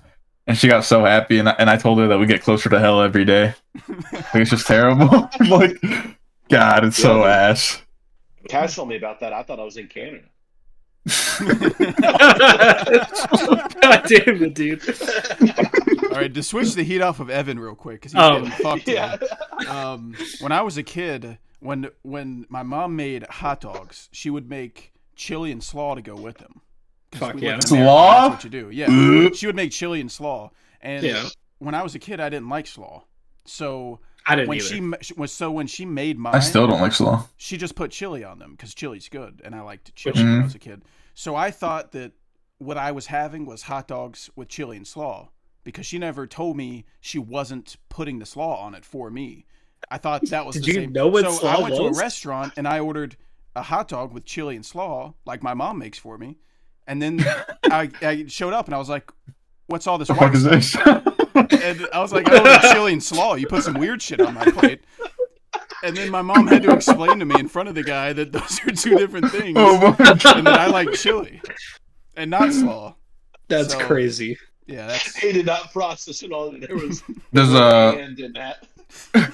Does your mom boil her dogs or grill them? No, like grilled, based. Yeah, fuck boiled hot dogs. Yeah, that's. I have beef with them. Fuck you if you do that. I've never heard of that. Either like grilled or like pan-seared or something. Or honestly, just put it in the microwave before you boil it. Fuck that. Los Angeles style hot dogs. Oh my god! You guys know what that is? No. So it's a hot dog wrapped in bacon. I'm in. And you put like onions. You put whatever other condiments. And if you like mustard, go ahead. I don't like mustard, but you put it on there. That's on you. That is a rock right grilled peppers are like a jalapeno type thing. God, and immaculate. It is. All right. We have really quick before we get back to the reviews. We have a hot dog place here that every time I go to, I feel like a fat fucking asshole called Tubby Dog. And, they serve the most diabolical hot dogs you could ever think of. My favorite, it's called the A-Bomb, and it's a hot dog, Tubby Dog, ketchup, mustard, mayo, and then it has nacho cheese and crushed up chips on top of it. And it's fucking amazing. But they have one, I can't remember the name of it. It's crazy, but it's a deep fried hot dog with a fried egg and then like ham. Oh my god. Dude, it's like $16 for the hot dog and they're so good. They're so I hate going there. And all it costs you is your dignity. Yeah. Dude, They need to I'm mad that that's called the atom bomb. They need to stick with it. Be like, oh, you want an order of the fat loser? Yeah. Dude, if you order onion rings there, it's not a ring. It's like they hollow out the onion except for the thickest layer and just deep fry that, and you get this fat fucking onion ring that's like this wide. It's ridiculous. Yeah. All right, dude. I'm going to Canada. We might have been too harsh on Canada. Yeah, Tubby dog. Holy shit. I live in the Texas of Canada, so you know. The Texas of Canada. You know. Yeah. Yeah. That's all right. Whatever that means. You know what it means. You know what it means. The stuff that happened at like January 6th happened on the highways here. Like, oh jeez. Yeah. At least you have Tubby Dog. Yeah, we got Tubby Dog. As long as no one touches Tubby Dog. And also Tubby Dog and Denis Villeneuve, as long as they're safe, we're good. We got Ryan Gosling too. Yeah, Ryan Gosling, yeah. And Deadpool. Not really anymore. Yeah, but he knows where he's from. He knows. Yeah. He knows where he's from. We kind of keep taking. Like, we also. we kind of snatched Denis too. We kind of snatched Denis, to be honest. I found out recently that we took Christopher Nolan. I figured he still lived in LA. He lives in LA. He has. He's an British American, which makes him, America's better, so they like Trump's it. But yeah. Anyway, whose review is it? It's Cash's review. We've been. Oh, it's mine. I left when it was Cash's. We're just guys being dudes. Yeah. All right. This is from Supreme Heavenly Reviewer, half star. Why didn't the bad guy transfer his soul into something sick like an Xbox? That Child's Play? Chucky. Yeah. Child's Play. Yeah. I forget it's called Child's Play, not Chucky. Every time you get the red ring of death, he's trying to get in. You fucking bitch! Dude, I think the first lines that he says as like Chucky is, "You fucking bitch, you dumb slut." Cash, you gotta watch Child's Play 2. It is. So that sounds like a Letterboxd review. Yeah. I've heard Child's Play 2 is actually good. It's the last actually fucking banger. Which one's the one in the military camp? Or the 3. That one's good too. No, it's like a 3, like a strong 3-star. It's not bad. I remember liking the first 3 of the Child's Plays. Yeah, and I do like Chucky berating his sissy son. I do like that. Yeah. Let me just say that the wife would be on the Hear Me Out cake. I don't know. That voice is fucking crazy. Jennifer Tilly, dude, that's crazy. All right. No, I fucked up. This is not a horror movie, but I think it's pretty good still. So fuck it. This is from. He didn't have a name. He just, cool like that. He gave it a 4. Mark Ruffalo looking a whole lot like Lalo Salamanca in this. No, that's Collateral. Yeah, Collateral. I beat you to it. Bro, I was like, I didn't remember, and I searched it up, and it's fucking insane. Yeah, holy shit. He looks Hispanic. Yeah, I think he is playing a Hispanic guy, which is crazy. If you watch Collateral, Bro, that was the first Mark Ruffalo movie you saw. If you saw him in the Avengers, you'd be like, wait, they made Mark Ruffalo white. How'd this happen? Have you guys seen? That's crazy. Have you guys seen Body of Lies? Ridley Scott movie? I saw it on a plane when I was a kid. Okay, bro. Mark Strong, which I didn't know was in the movie, plays an Arab guy. And I look at the cast after the movie to realize that was Mark Strong. It's insane, bro. Bro, search it up. Search up his character. It's like... okay, I get it. Fucking insane. That does not look like him. That's crazy. Whoa. I had 3 one-line reviews, and one of them I was pretty sure that you guys already said. So I'll just shut it up. Yeah. Crazy. It looks like Robert De Niro. Yeah, it looks like De Niro. Yeah, I just googled. That's crazy. I think Carl shouted this one out from Blue Ghosts. Hellraiser. Oh, whoops! I said the name of the movie. It's all right. It says "Rib for her pleasure," and then in brackets has no skin. But the one I went with it's from Adam Bolt again. It just says no, it didn't. No, it didn't. Oh, it comes at night. Yeah. I was also a big fan of Mommy Longlegs wrote a review, 4.5 stars. God forbid a man has hobbies. Oh, I know this one. What could that be, bro? I know someone commented that on American Psycho. Yeah, it's very similar. I was going through the like first 10 minutes of the scoops to make sure that nobody had used this one, and it's like the same review but for a different movie. I thought of American Psycho or The House That Jack Built. That's immediately what I thought of. I think I saw this today. Like, you're kind of close, Allan. Serial killer movie? Is it 7? No, you're kind of close with the name. Oh. Jack? Jack. House? Yeah. Monster House? No, it's House of Wax. Oh, I've never seen The that. guy just goes around coating people in wax. The coolest guy you've ever met. Yeah. Pouring wax on people. That's crazy. Kind of cheated and did like 6 letterbox reviews, but those made me laugh. No, dude, pump it up. They got a chortle out of us, so. Yeah. No. All right, Carl, you're up. Last one. All right. This is from Dan, 3.5 star. I knew God gave me 2 holes for a reason, and that's because he knew the day would come where I would need them for 2 Michael Fassbenders.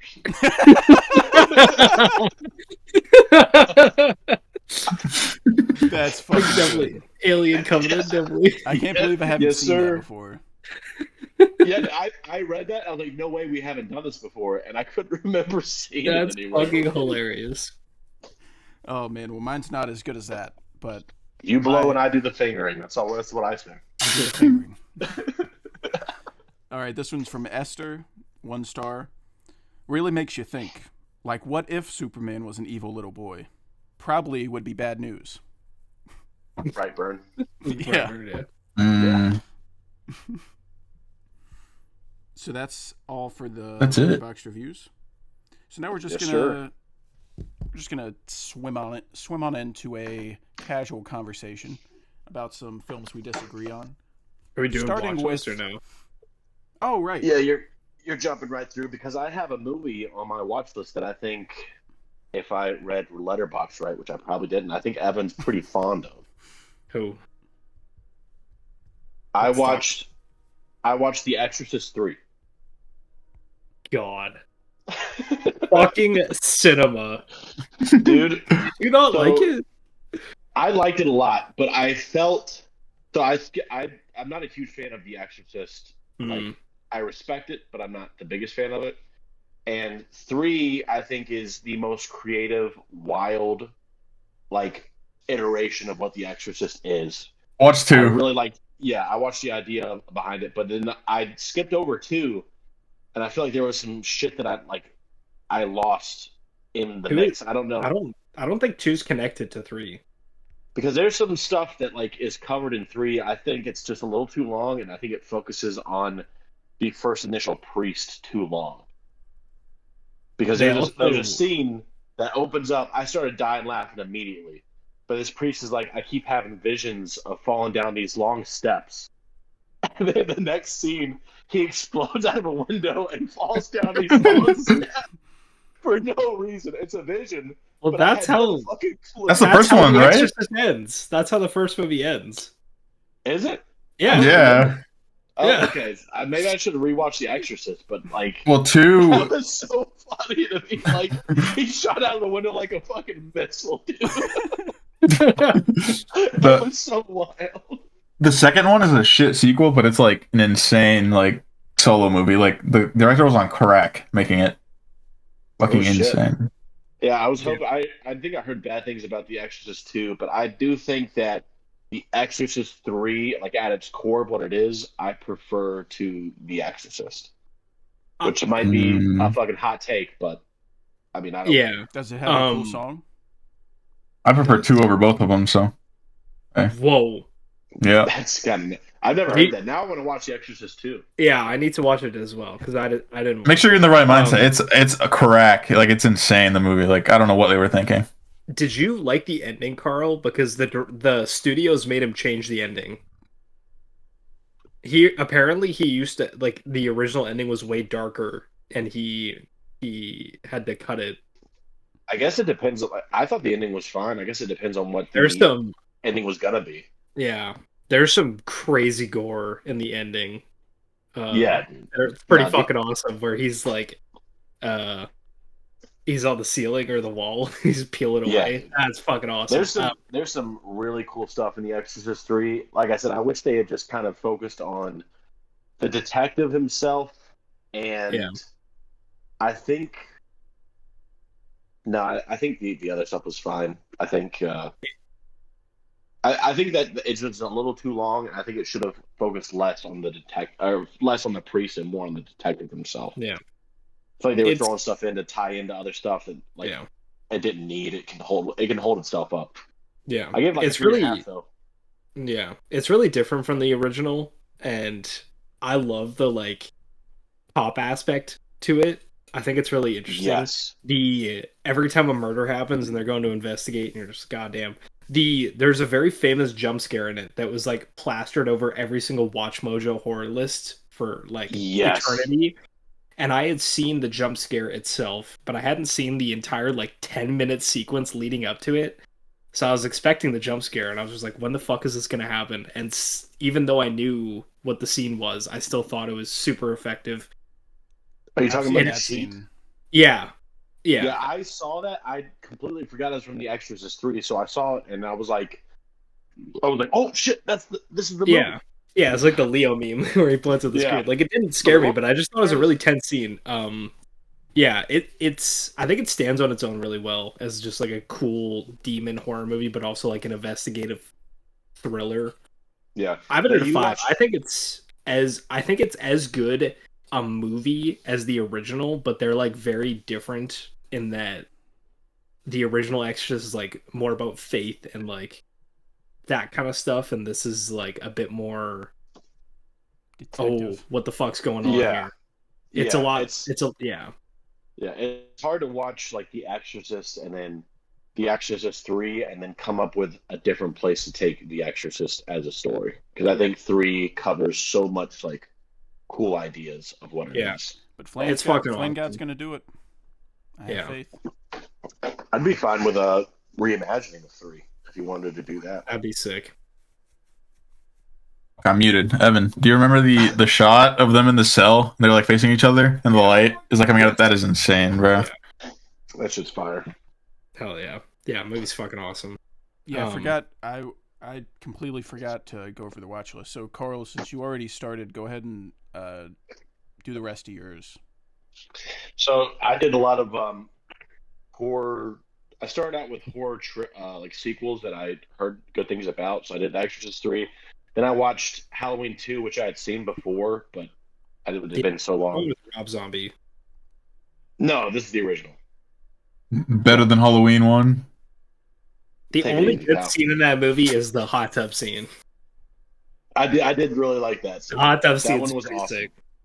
And I was like, damn, Michael's hands are fucking tough as nails, dude. He was not feeling any of that water. No, Halloween 2 was a lot better than I remember. I thought it was good. I thought it was just a touch, maybe less good than the original, but not too far off. It doesn't really do a ton different. I like the setting. I like the hospital. That's cool. And then I followed that up with Halloween 3, which is a fucking crazy movie, dude. I did not realize how nuts that movie was. I didn't like it as much as Halloween and Halloween 2. I think I gave Halloween 3 a 3.5 or a 3, one of the two. But I like that it was like trying something just completely in a different stratosphere than the other Halloween movies. I liked how goofy it was and I like the setting too of like this small town and no one really wants to be honest about stuff. There's this kind of conspiracy theory behind things, and the effects were great. But overall, I didn't really like the main character a ton. It was weird that he was like 55 and the girl he brought was like 27. That was kind of nuts. But was the song stuck in your head for like a week after? Oh god, yeah, it's stuck in it now. Yeah, Cash. I don't know. Have you seen this one? Mm-mm. Anytime the TV turns on, it's like 7 more days to Halloween, and it's just over and over the entire fucking. Oh, it's awful. In a annoying way.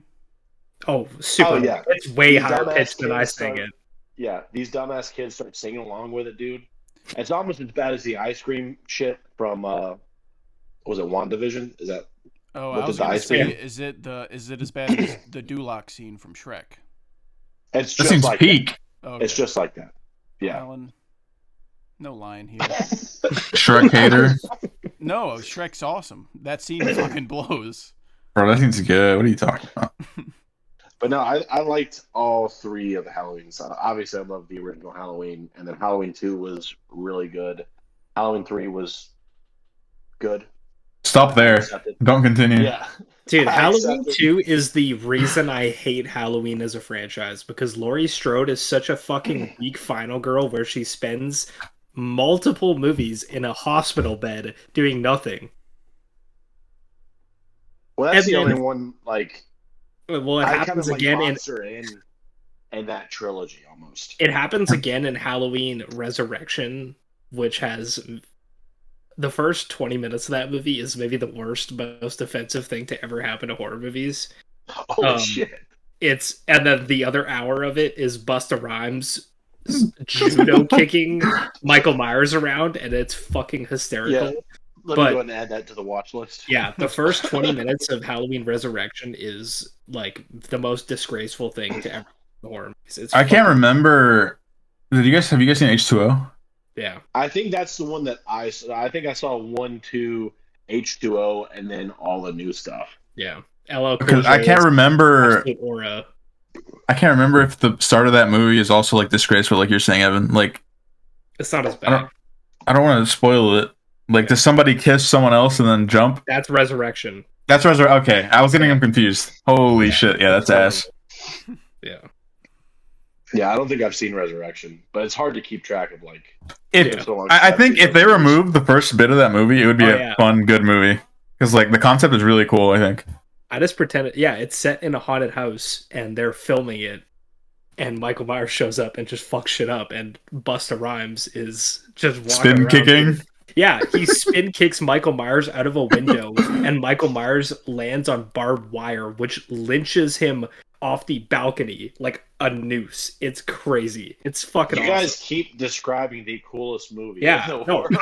I have Halloween Resurrection at like a 4-star. Holy I think it's shit, hysterical. Oh, that's crazy. It's What do you so have fun. Halloween 2 at? Like a 2. I Ask hate him it. what he has. Halloween What? at. What do I you have Halloween at? 1 at a 3.5. I think it's bad. I think it's Whoa. Halloween is Bad, Three great. and a half is bad. It's bad compared to the reputation it has. I think it's I see what overrated you're as saying. fuck. I see what you're People saying. put it amongst the goats. Nightmare on Elm Street obliterates it. Yeah. Texas Chainsaw obliterates it. No, let's calm down. Yeah. It doesn't Halloween- obliterate it. It slightly edges it. I don't think Texas Chainsaw is better. I hate the backcountry horror stuff. I do not like it. It's never worked. I for don't me. know. I'm not I a fan like of it 30 sometimes. minutes of screaming. Like that's just me though. Like, Wrong Turn, Texas Chainsaw Massacre, anything where there's like hillbillies, fucking hills have eyes. It just, I don't Yeah. find that as You should effective. watch House of a Thousand Corpses. 'Cause Yeah, it's that's a like- banger. It's like Texas Chainsaw Massacre, but it's way more fucking ridiculous. I've been It's- thinking and about getting into the Rob Zombie movies, but then I'm like, You don't I need to should get watch into good the stuff. Rob Zombie movies. Just watch House of a Thousand Corpses. The sequels are pretty shit, but it's Texas Chainsaw Massacre if they followed the bad guys and all of them were just like wacky goofballs. That's You're gonna Also- love the opening scene. Yeah, I've I'll said have this to add that before. to the watch list. Texas Chainsaw Massacre 2 is the Evil Dead 2 to Evil Dead 1.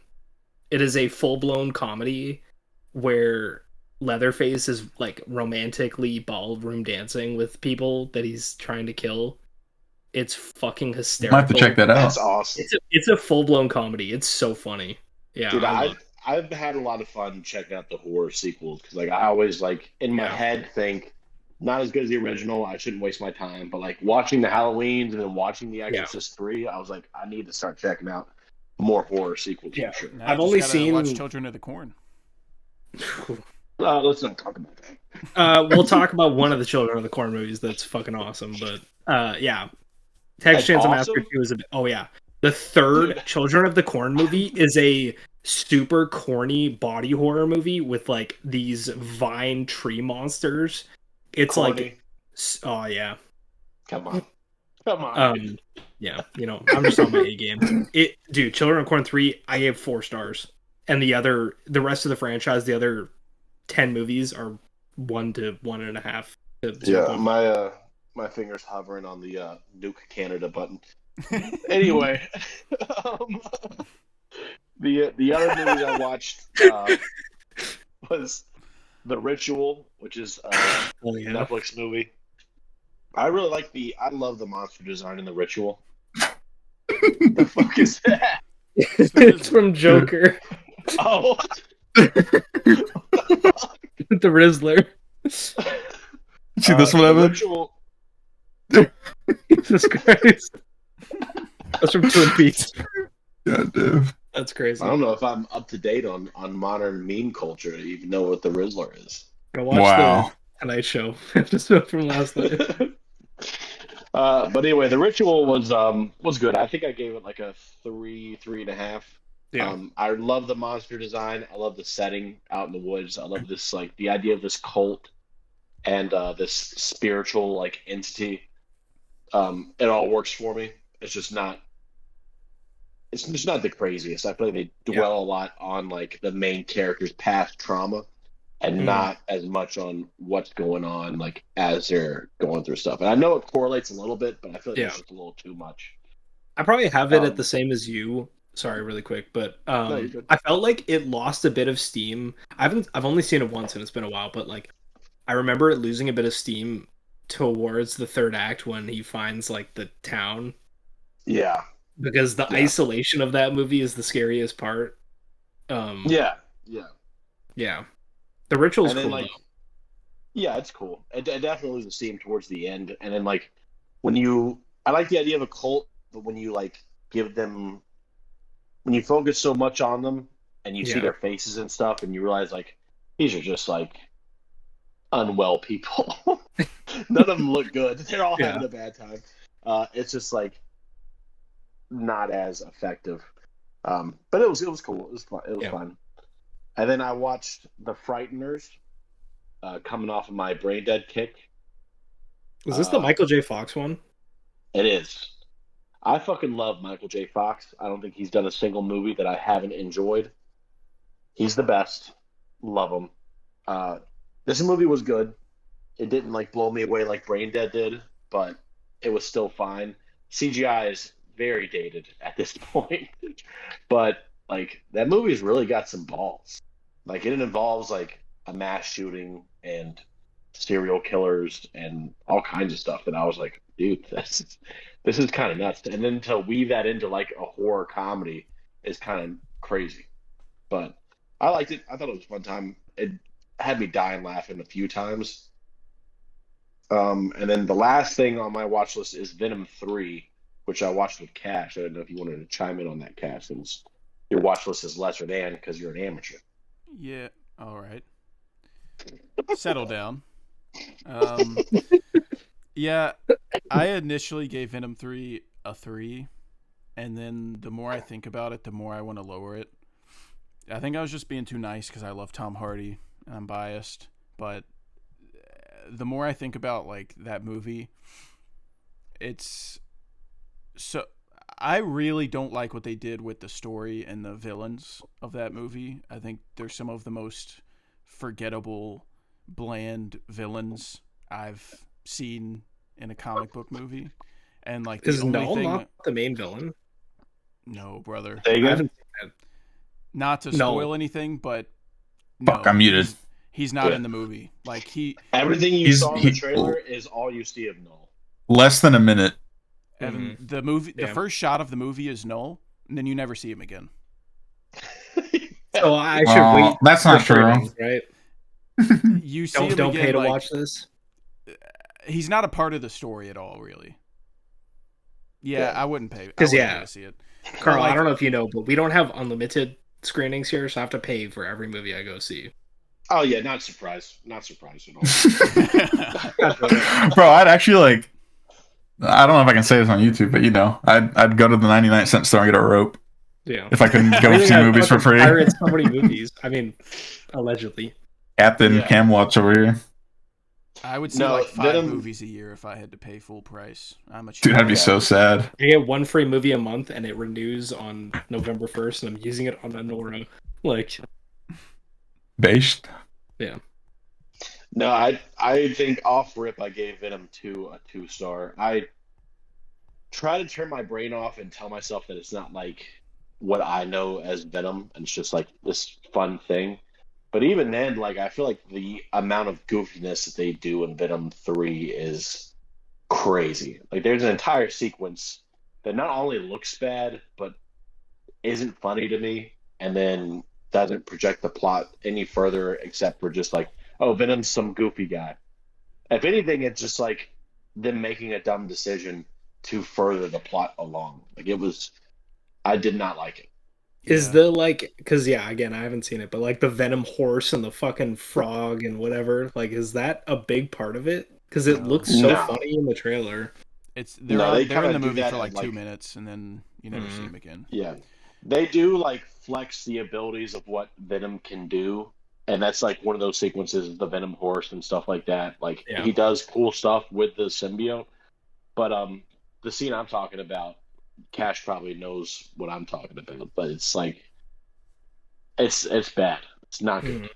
Yeah, have fun. I'm a big turn your brain off and just go have fun with a dumb movie guy. Like Deadpool and Wolverine's my number 3 of the year, I think, and that's a very dumb movie that doesn't take itself too seriously, but still has emotional moments, and I'll stand by that. I still think it's a well-made movie, but. I can turn my brain off and have fun, but I just don't think Venom is like I don't think Venom 3 is a lot of fun. I don't think it's very funny, but I don't think like most of the Venom movies are funny. I don't think any of them really are. But at least Carnage was like a cool villain to see. Yeah. And I enjoy the first one enough because there's a lot of like Eddie learning how to deal with Venom and like adjusting to Venom. But with 3, it's like I just feel like they didn't really do anything interesting, and they teased Nolan in the trailer, and then he's not in the movie, and there's a lot of stupid decisions too. Specific, like in the trailer, they show a shot of Venom dancing with Mrs. Chen. That scene, I'm cool with getting goofy. Like in theory, I like that scene. But the context of how it happens and like what they set up in the movie, the rules they set up, and then the rules they break in that scene, makes no sense. So, I didn't know that was in the trailer, but that's the scene I was talking about. Like that's what I thought you were talking about. Yeah, like that made me so fucking mad. For the context of the story, it makes no sense to do that. Like it's insane. And then like they set up early in the movie, like if you do there's a consequence.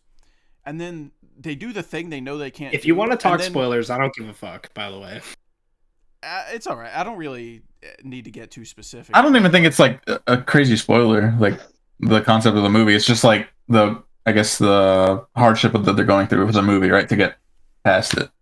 Like that's like the main part of the plot. There's people trying to kill Venom, and when he turns into full Venom, he has like a tracker on him basically, and these aliens will like hunt him down. Because when Eddie died in the first one, he gained that thing. It made him like a beacon for these things that are trying to kill him. So the whole movie, they're like, yeah, we can't turn into Venom because, they're going to come after us. So then he starts dancing with Mrs. Chen in full Venom form and knows that what a sentence. He knows that those aliens are going to come get him, and then the aliens show up and rip the roof off of the hotel, and he's like, well, what the hell? It's like, you knew that was going to happen. Like, what are you talking about?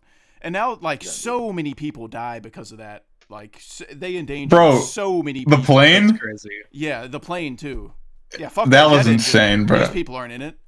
Like, I have a question, because I saw a spoiler from the end credits. Is that Maroon 5 Needle Drop actually the song that plays?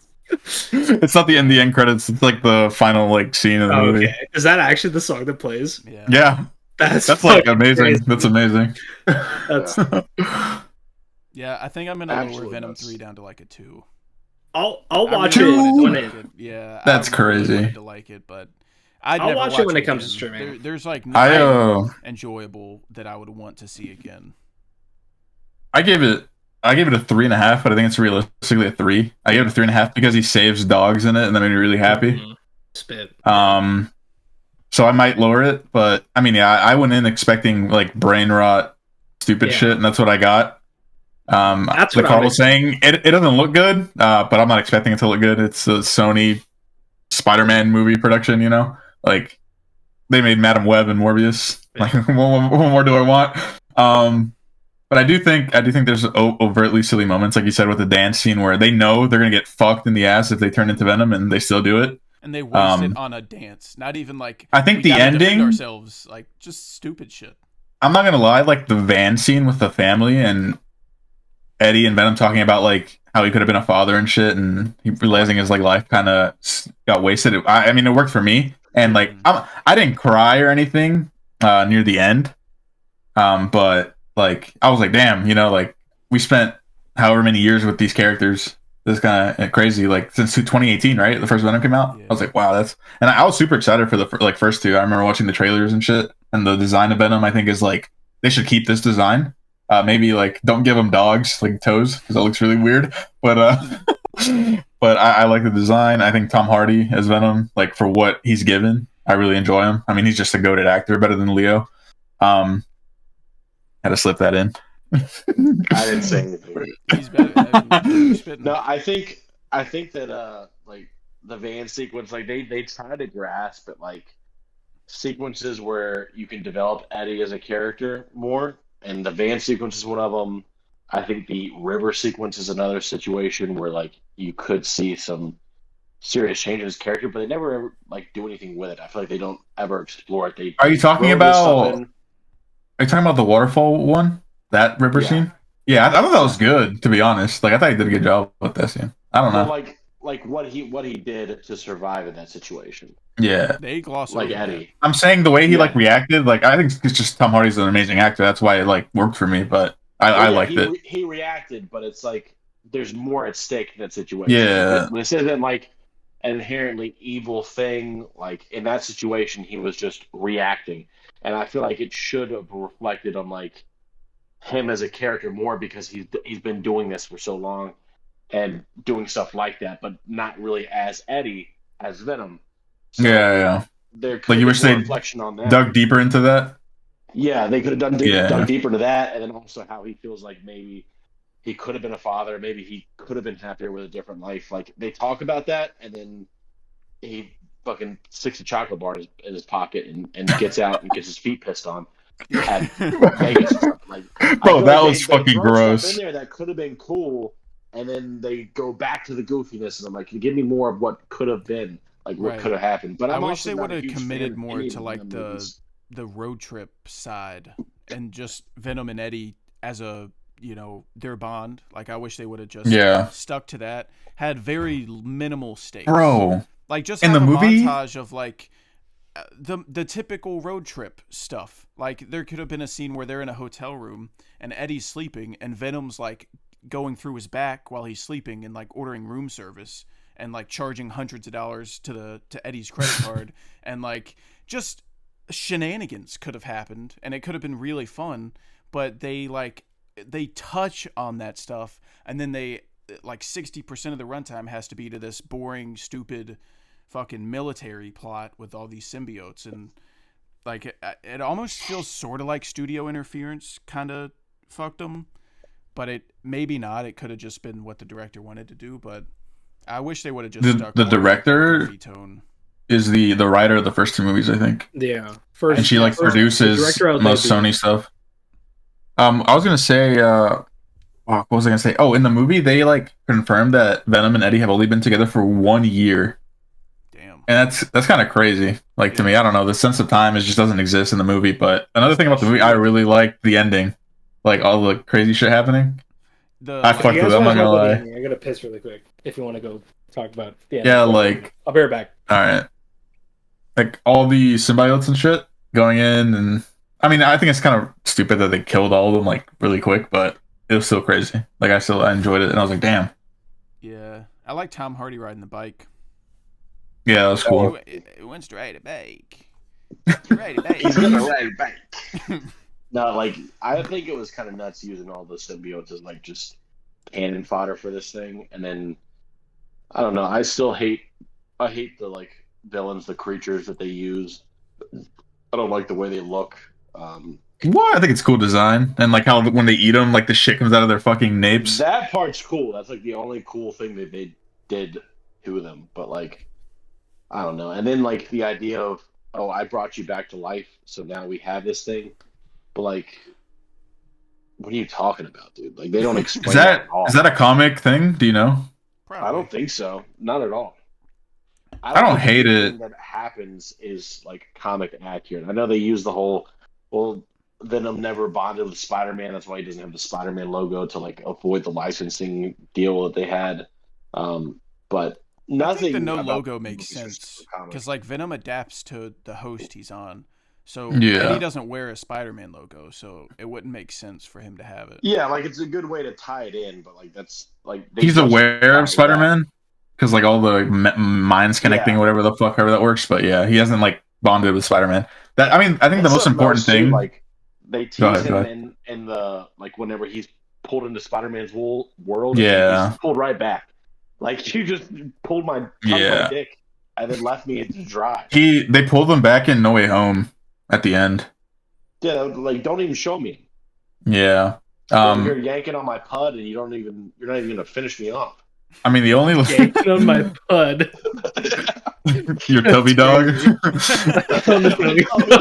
the tummy dog. The only fucking direction dog, dude. I think the most important like conversation that I would want to have with people about this movie is like what they're gonna do with like the last end credit scene and then like, you know, into the MCU and all that stuff with like, because hopefully, I mean, I like this version of Venom, but I want him to be a lot more not goofy, you know? Yeah. Oh yeah. Like I want him to be more. I mean, I don't know, evil. I don't know if he's evil, but he's like he doesn't really have a clear moral compass, right? He just does to survive, like anything to survive type thing.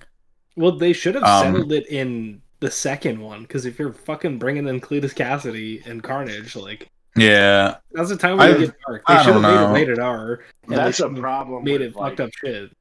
Yeah, that's a problem. Let there be Carnage. Is that like Cletus Cassidy is one of the most like evil villains put to page, and they pull their punches a lot with him. But like all the anti-hero or villain movies that they've done with Morbius and Venom and like all that shit, fucking Craven's probably gonna be the same way. The characters suffer without Spider-Man. Because like a lot of the motivation that Venom has is hating Spider-Man. So like he's like obsessed with him, no? Like he wants him. Like it's not like he hates him, right? Well, like the symbiote itself like typically has its own like personality. It's not like goofy, but like it attaches to Spider-Man, it craves his power, and then it goes to Venom kind of like Spider-Man 3. Like he's like Eddie Brock hates Spider-Man at that point. Oh yeah. So it feeds off of his hate, and that's why he's so much more powerful than Spider-Man. But like Carnage is like this big evil entity, you know, serial killer guy that's in prison that gets a symbiote and like just completely horrible person. And I feel like they just gotta gloss over that. And then Eddie Brock not really having any motivation or like any evil in him really. I feel like is a detriment to the character of Venom because he does exist in this moral gray area, but he doesn't really do anything inherently like evil. Like they turn him into an anti-hero, but I don't think the character works like that well. Yeah. I feel like for me, I separate the Venom movies from the Venom character. It's as weird as it sounds because same. Let There Be Carnage is not a good movie, but it's pretty entertaining. And you really need to suspend disbelief in like Carnage and Venom, but it's fucking stupid. I think it's more fun and entertaining than the first movie. I think Spider-Man 2, like the game, handled the Venom transformation pretty well, and like the Venom mission where you're just fucking up people in the building, like that's Also, spoilers for Spider-Man 2, the game, but I feel like Venom attaching to Harry makes so much more sense than it does for Eddie. Yeah. Like, Yeah. that was original to the game. Like, that was their... It was like the first time it's been done, but once you see it, you're like, this is so much better than Eddie Brock. Like, to me, maybe he just hasn't been done well, but I just feel like Eddie Brock is such a nothing character that, like, you could easily replace with someone. In the animated show, he was pretty good, I think. But yeah, like Spider-Man 3 and the Venom trilogy, nah. Like, fuck Eddie Brock. And I was gonna say I didn't know. Yeah. I have some knowledge of the comics, but not like enough to talk about it. But like, I didn't know that them doing it as Harry was like a first time thing, because it fits so well and it works so well with like the Spider-Man moral compass, because he's already like conflicted about a lot of things, and then it's like adding in this best friend, like it works so well. Yeah, and it fixes the issue I have with just making Harry another Green Goblin, because we already had a Green Goblin, so that's done. So I don't want another junior version of Green Goblin that's just less cool. Like, I'd rather Norman be Green Goblin and then Harry be Venom, and then just forget about Eddie Brock. I mean, he can be in the thing, like he can be in the movie. Just as like, he could be like a Peter Parker antagonist, not a Spider-Man antagonist. You know, like a Flash. Like at work and shit. That works. Hot like take, kind of character. If Insomniac ever makes a Venom video game, I don't think it'll be fun. They need to make that shit a Miles Morales size game where it's like 10 hours in and out. Yeah. I can't imagine 20-30 hours as Venom. Yeah, they're working on the Wolverine game, right? The Wolverine game, yeah. And they had a insane leak of their like, and it looks fucking peak. Like, leaks suck and it's terrible for the developers. But let me tell you, I want to play that game. That game's gonna be sick. I'm so from the one mission in Spider-Man 2. Like, I don't want to play a full game as that. Yeah. No, I wasn't talking about the games. So you got it, Carl. I wasn't talking about the games, so I was saying, you go ahead. If like, I don't think a full Venom game works. Like, you can do something like maybe how like Spider-Man Web of Shadows, I think was what it was, where you can like play some as Venom and then some as Spider-Man, but like sticking as Venom as the villain the whole game, I don't think works very well. Yeah, I could never. The anti-hero stuff is hard to like do properly. Although the full video game, I don't know if you guys play that shit. The PlayStation 3-4, it is spectacular. I was gonna the Deadpool video game. It's voiced by Oh, dude, it was so sick. Yeah, it's fucking peak. Yeah. I played it. I played it in like middle school. I remember. I was gonna say, like, do you care if I talk about the like very last end credit scene, Evan? It kind of like tells about the fate of the characters. Okay, I don't care. So like throughout the movie, you know, you saw Venom Horse, blah blah blah, turns into animals. At the end, like, he turns into a cockroach. There's this insane explosion, and there's like foreshadowing in the movie, blah blah blah, saying that like cockroaches survive anything. Yeah. So like, it's and I know crazy.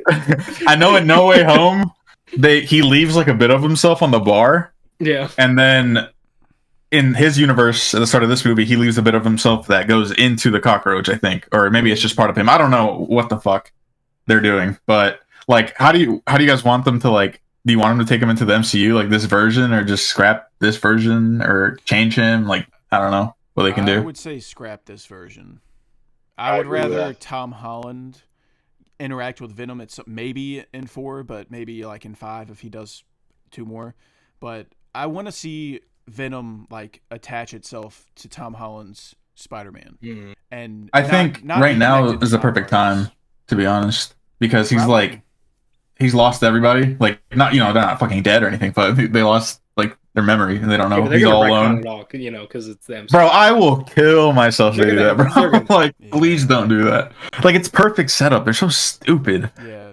Like, I'm worried that they're gonna do that. Stuck like a million cocks for Friendly Neighborhood Spider-Man. Bro, like, please, I swear to God, dude. Kevin Feige, line it up, dude. Like, Kevin Feige, if you do this next movie right, your hair will grow back, Kevin Feige. Fucking do it, please. Like, all I want from this Venom, if they ever transfer anything, I want the design. Like, it's so good. I fucking love it, bro. Yeah. That's it.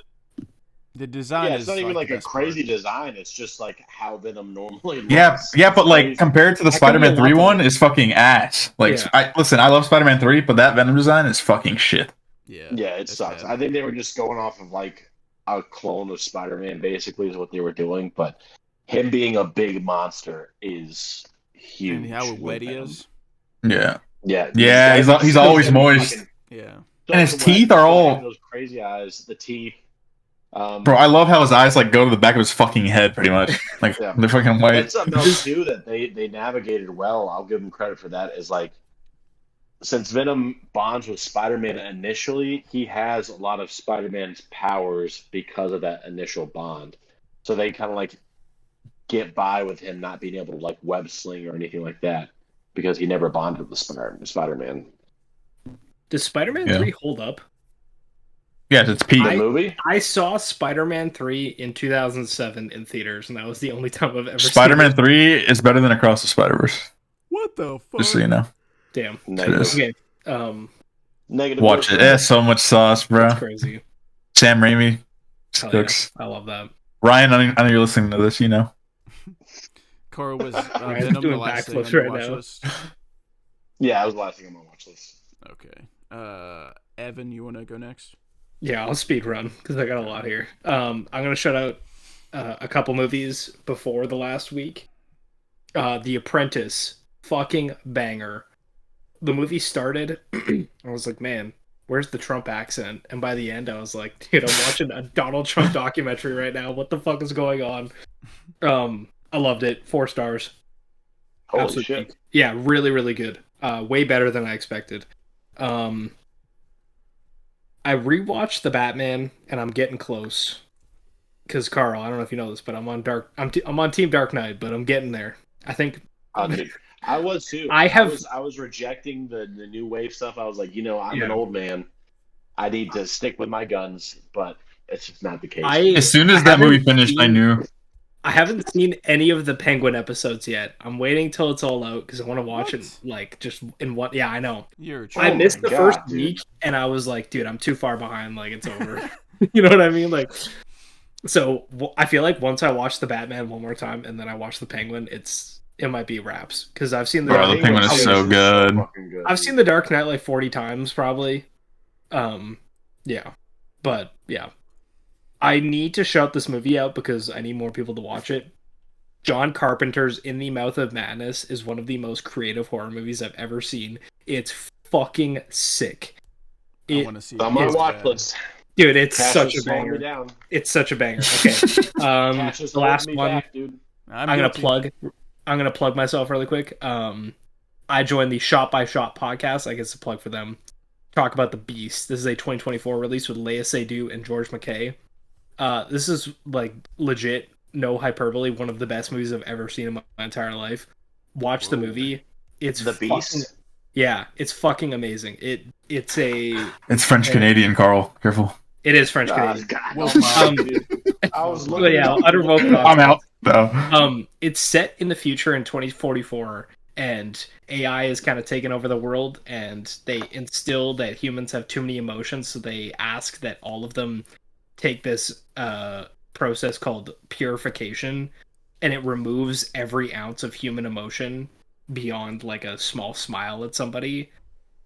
And the process is you live out your past lives to process any trauma that you may have. So the movie is set over a few different periods, like early 1900s, 1970s, and then current time. It's super cathartic, really fucking good. I absolutely love it. So watch that shit. It's really fucking good. Okay. Dude, I'm confused right now just hearing. Yeah, it's pretty. I'm gonna watch it before the end of the year for sure. Dude, it's really emotions. Yeah. Fucking gay, dude. Yeah. Yeah. George McKay plays a full-blown incel in one of the segments where he's like, women don't deserve me. Look at my $300 sunglass. It's the funniest shit I've ever seen in my entire life. You'll love it. $1,500 Cartiers.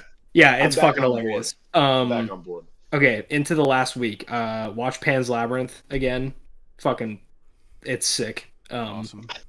Guillermo cooked up. He cooks so hard. It's one of his best. His second best.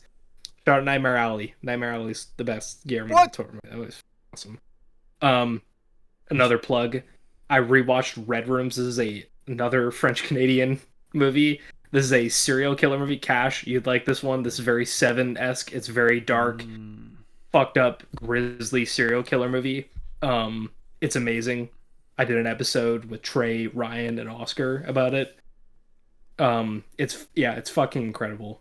It's my number 7 of the year. You guys talked about the scene in Gonjiam with the tent where they go into the room on the scoop, and I was like, I need to rewatch Gonjiam immediately, so I rewatched Gonjiam.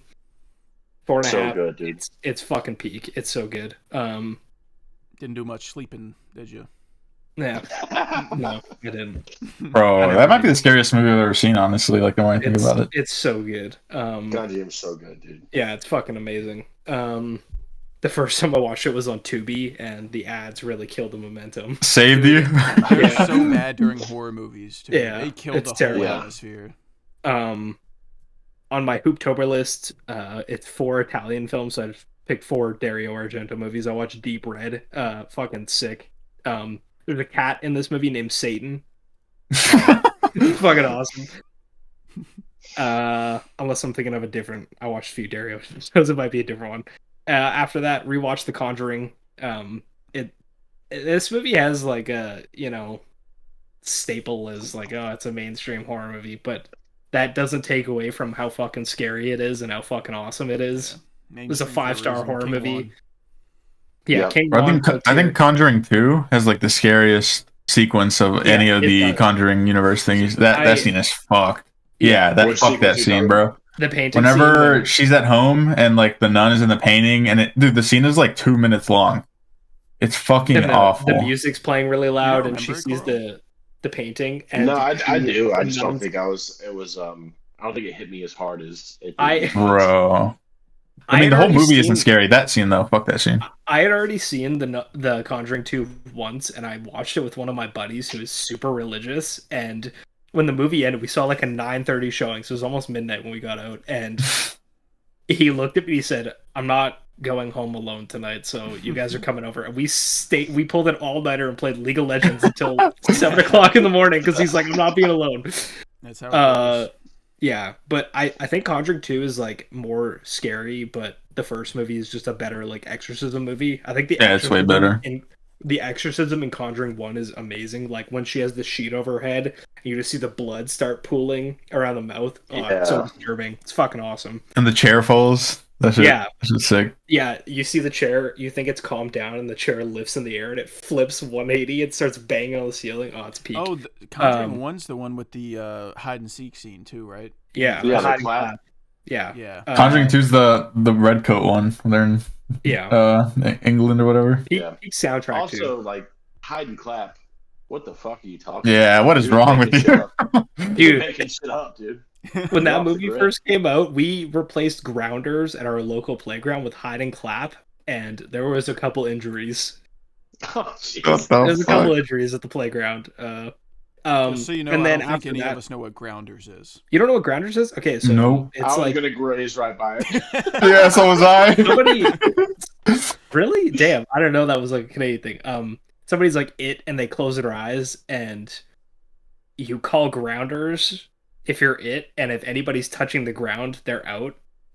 So it just leads to well, you can lie, but you call. What happens? You open your eyes when you call grounders. Oh. But it led to a lot of zany parkour.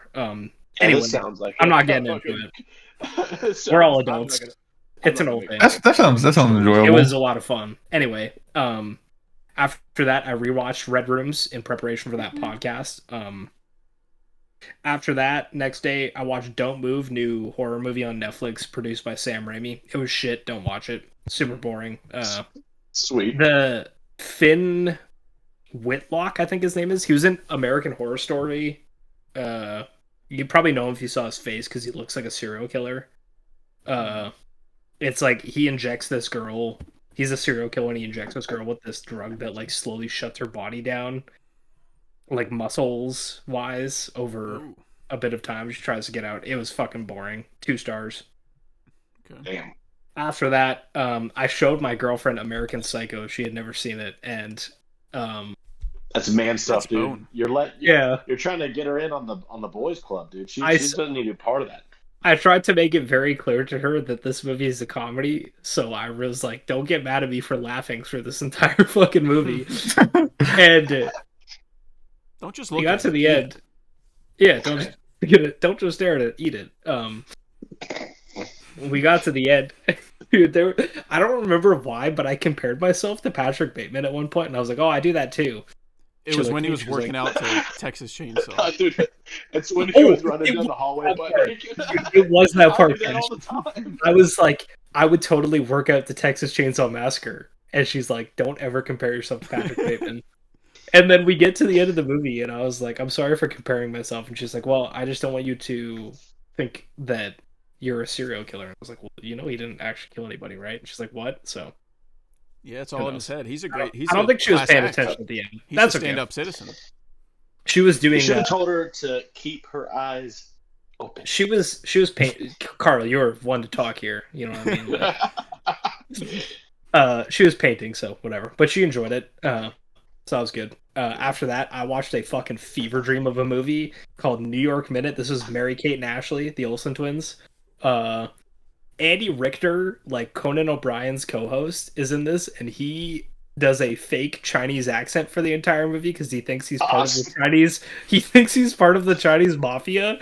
So in normal scenes, he talks normally, and then anytime Mary-Kate and Ashley pop up, he does this super racist Chinese accent. It's fucking hilarious. And then the whole plot is like they're trying to go to this Simple Plan concert, and like, yeah, it was hysterical. Good time. Fucking crazy. I'll be right back. After that, I was in a mood for 2000s classics. Watch Freaky Friday, the Jamie Lee Curtis, Lindsay Lohan, banger, fucking banger. After that, another rom-com, Home Again. This is a Reese Witherspoon one. It was fine, 3 stars. Next day, I watched one of my John Carpenter movies, and this thing, it's called Ghost of Mars. This stars Jason Statham and Ice Cube, and it's set on Mars, and they're killing zombies. Okay, I'm adding that. It was fucking peak. It was fucking peak. I had a great time. What's it called? Ghost of Mars. Okay. I told you, dude, he dials it in so hard at the end of his filmography. It's crazy. I think he just got tired of making movies. And then after that, I watched the last John Carpenter movie to come out, The Ward. This is 2010, starring Amber Heard. It was fine. Nothing too crazy. I gave it like a 2.5, 2. It was fine. Another rom-com after that, starring Lucy Hale, The Hating Game, Netflix one. I just played COD during it. 2 stars. Now we get into some bangers. I watched Conclave, the Ray Fiennes one, and I fucking adored it. I thought it was amazing. This is my shit. I'm really interested by the Catholic Church as just like political interior motives and shit like that. This is like Succession type stuff where it's, who's gonna get out on top. I had such a good time with Conclave. Yeah, the Stanley Tucci, Ray Fiennes, John Lithgow. It's fucking peak. I loved it.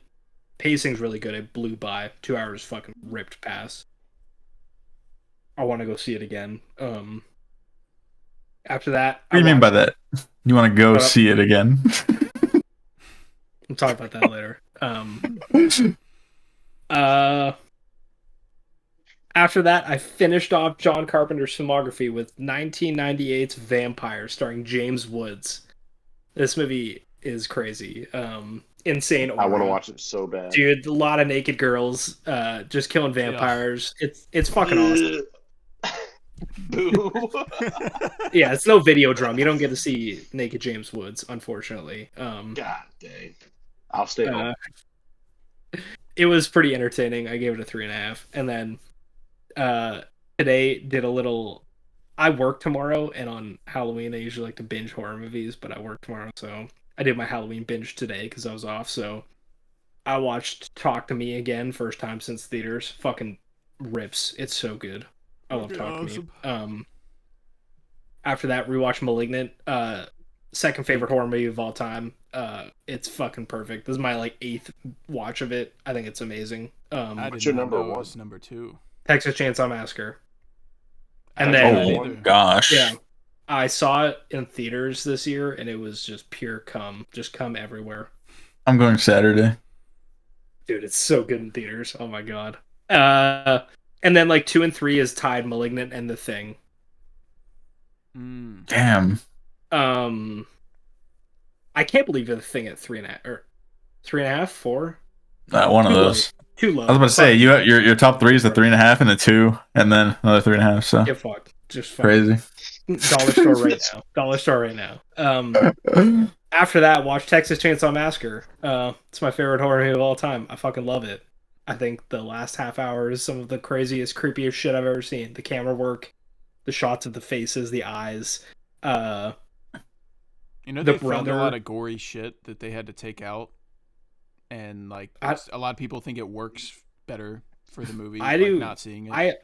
I 100% do. Like it clicks the most with the scene where after the first guy, I don't remember his name, Kirk, I think, or some shit like that. He gets taken, and my girlfriend goes in, and Leatherface fucking scoops her up and slams her on this meat hook. And as Leatherface kills the boyfriend, all you see is her reactions to it, and it's a close-up on her face. I think that's way scarier than watching a gory murder scene. Yeah, implied violence is always scarier than on screen. Yeah. Yeah, I agree. I think that's the scene that well, it's not my favorite scene, but the scene that does it, I think, really good is when she goes back to the fucking gas station to that old guy in Texas Chainsaw Massacre, and then she looks at like an oven with meat in it, and then you're starting to piece things together. You're like, oh shit, what the fuck is that? But that guy is my favorite character in all of Texas Chainsaw Massacre. When he just keeps hitting her in the head. Dude, like, calm let down. me tell you, Carl. Yeah, he goes, "How you doing down there?" He goes, "How you doing down there?" And he kicks her in the head, and she's just screaming her ass. Fucking hilarious.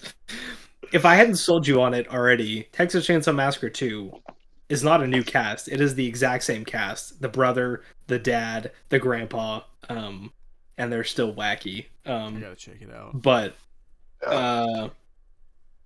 yeah, that scene is just peak. The ending, like the shots of the eyeballs. When I first saw it, it like legit scared me. After that, I thought I'd been watching too much Peak, so I watched 2011's Megan is Missing, which was a big TikTok movie. And shit! Wait, I think I heard of this movie. Yeah, you probably have, because it was pretty viral for a while. My review says I gave it a 0.5 star, by the way. It says, I made spaghetti while watching this, and watching the water boil was more entertaining than this movie. It's dog shit. Absolute dog shit. I think that movie was like, someone was talking about it as like movies that were like really fucked up, and Megan is Missing was one of them. Yeah. But I don't typically like stuff like that. Like, I think one of the movies that keeps getting floated around as like a great horror movie is the Poughkeepsie tapes. And I was just about to bring up the Poughkeepsie tapes.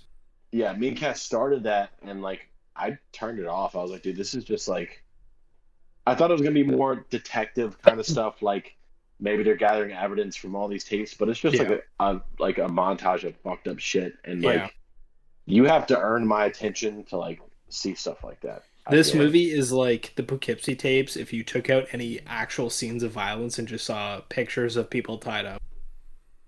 And then a girl in a barrel. The snuff film subgenre is like shit. Really creepy, and it's like a great starting point to make a horror movie on, but Poughkeepsie doesn't have a story.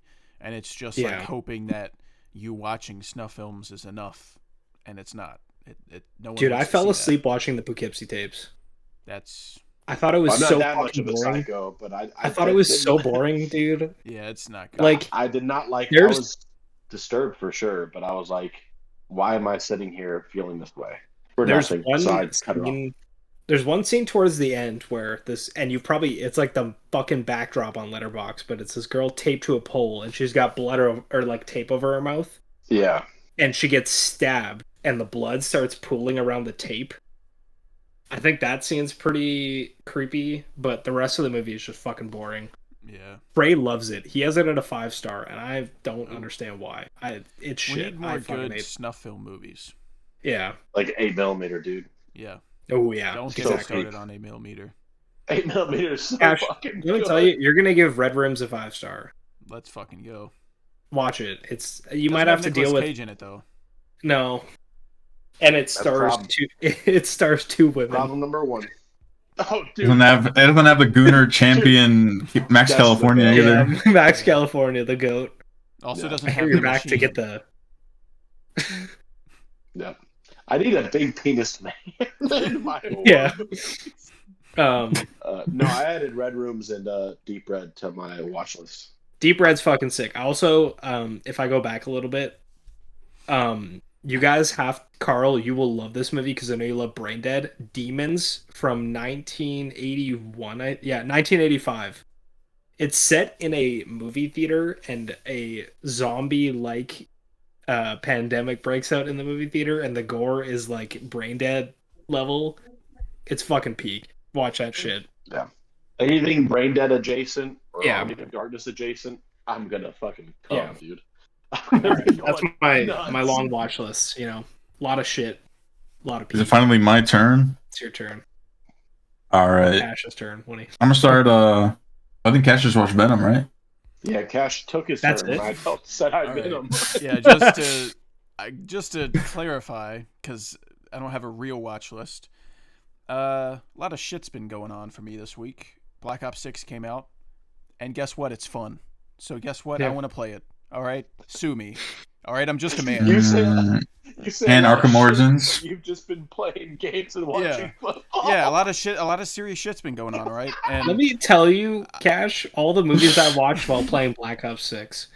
I watched Don't Move You're while playing sick, Black man. Ops 6, but that's New the York thing, Minute. Evan. You didn't Freaky watch Friday. them. You had them on while you played games. Okay, I have my I could log a I bunch have of my shit too if I monitor- just put a laptop next to me while I no, play my games. monitor is on my coffee table, and the TV is right beside me. So the movies are on the TV.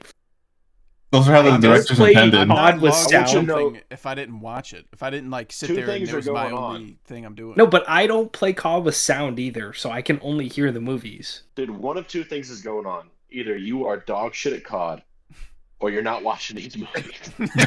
One of the two things is going on. I mean, you're either the worst I- COD player of all time. I'm bad or enough you're at just COD not when I pushing them. focus on it. When I'm I not almost have watching the diamond movie, assault so- rifles, so Hey, you know don't what I sell mean. yourself short, Cash. Cash has been fucking. Yeah, you Again, sent a picture this of your isn't first anything game about- when we were crying. Yeah, this doesn't have anything to do with movies, but Cash is Patrick Bateman in Call of Duty 6, dude. Or Black Ops 6. I don't know what happened. No. But No, every time I what walk happened by, he was- goes, look at this shit right here. And What a it's like comparison. 9 people in a row. No, what happened was you watched my first game I played on Black Ops 6 before skill-based matchmaking fucked me. Yeah. So I played all these fucking idiots. I played all these little kids and fucked them up. And then the next game, I was playing Nade Shot. So no longer good. I mean, it was just No, that dude. one game. I've seen you play 3 games, and then I saw a final kill cam. Final kill cam was, I think, a 6 kill streak all in one go. Hell yeah. And the other games, he was fucking John Wayne Gacy tearing into these guys' ass. What are these comparisons, dude? Why all am I kill John people. Wayne What are you talking Gacy? Because John Wayne Gacy kills people and he's gay. That's the best one. Oh, yeah. That checks yeah, out. yeah. Oh my god. Yeah, but I've been playing Black Ops and I've been reading comics. I reread The Long Halloween and it's still fucking incredible. And now I'm reading Dark Victory. This puppy right here. Oh Holy my god.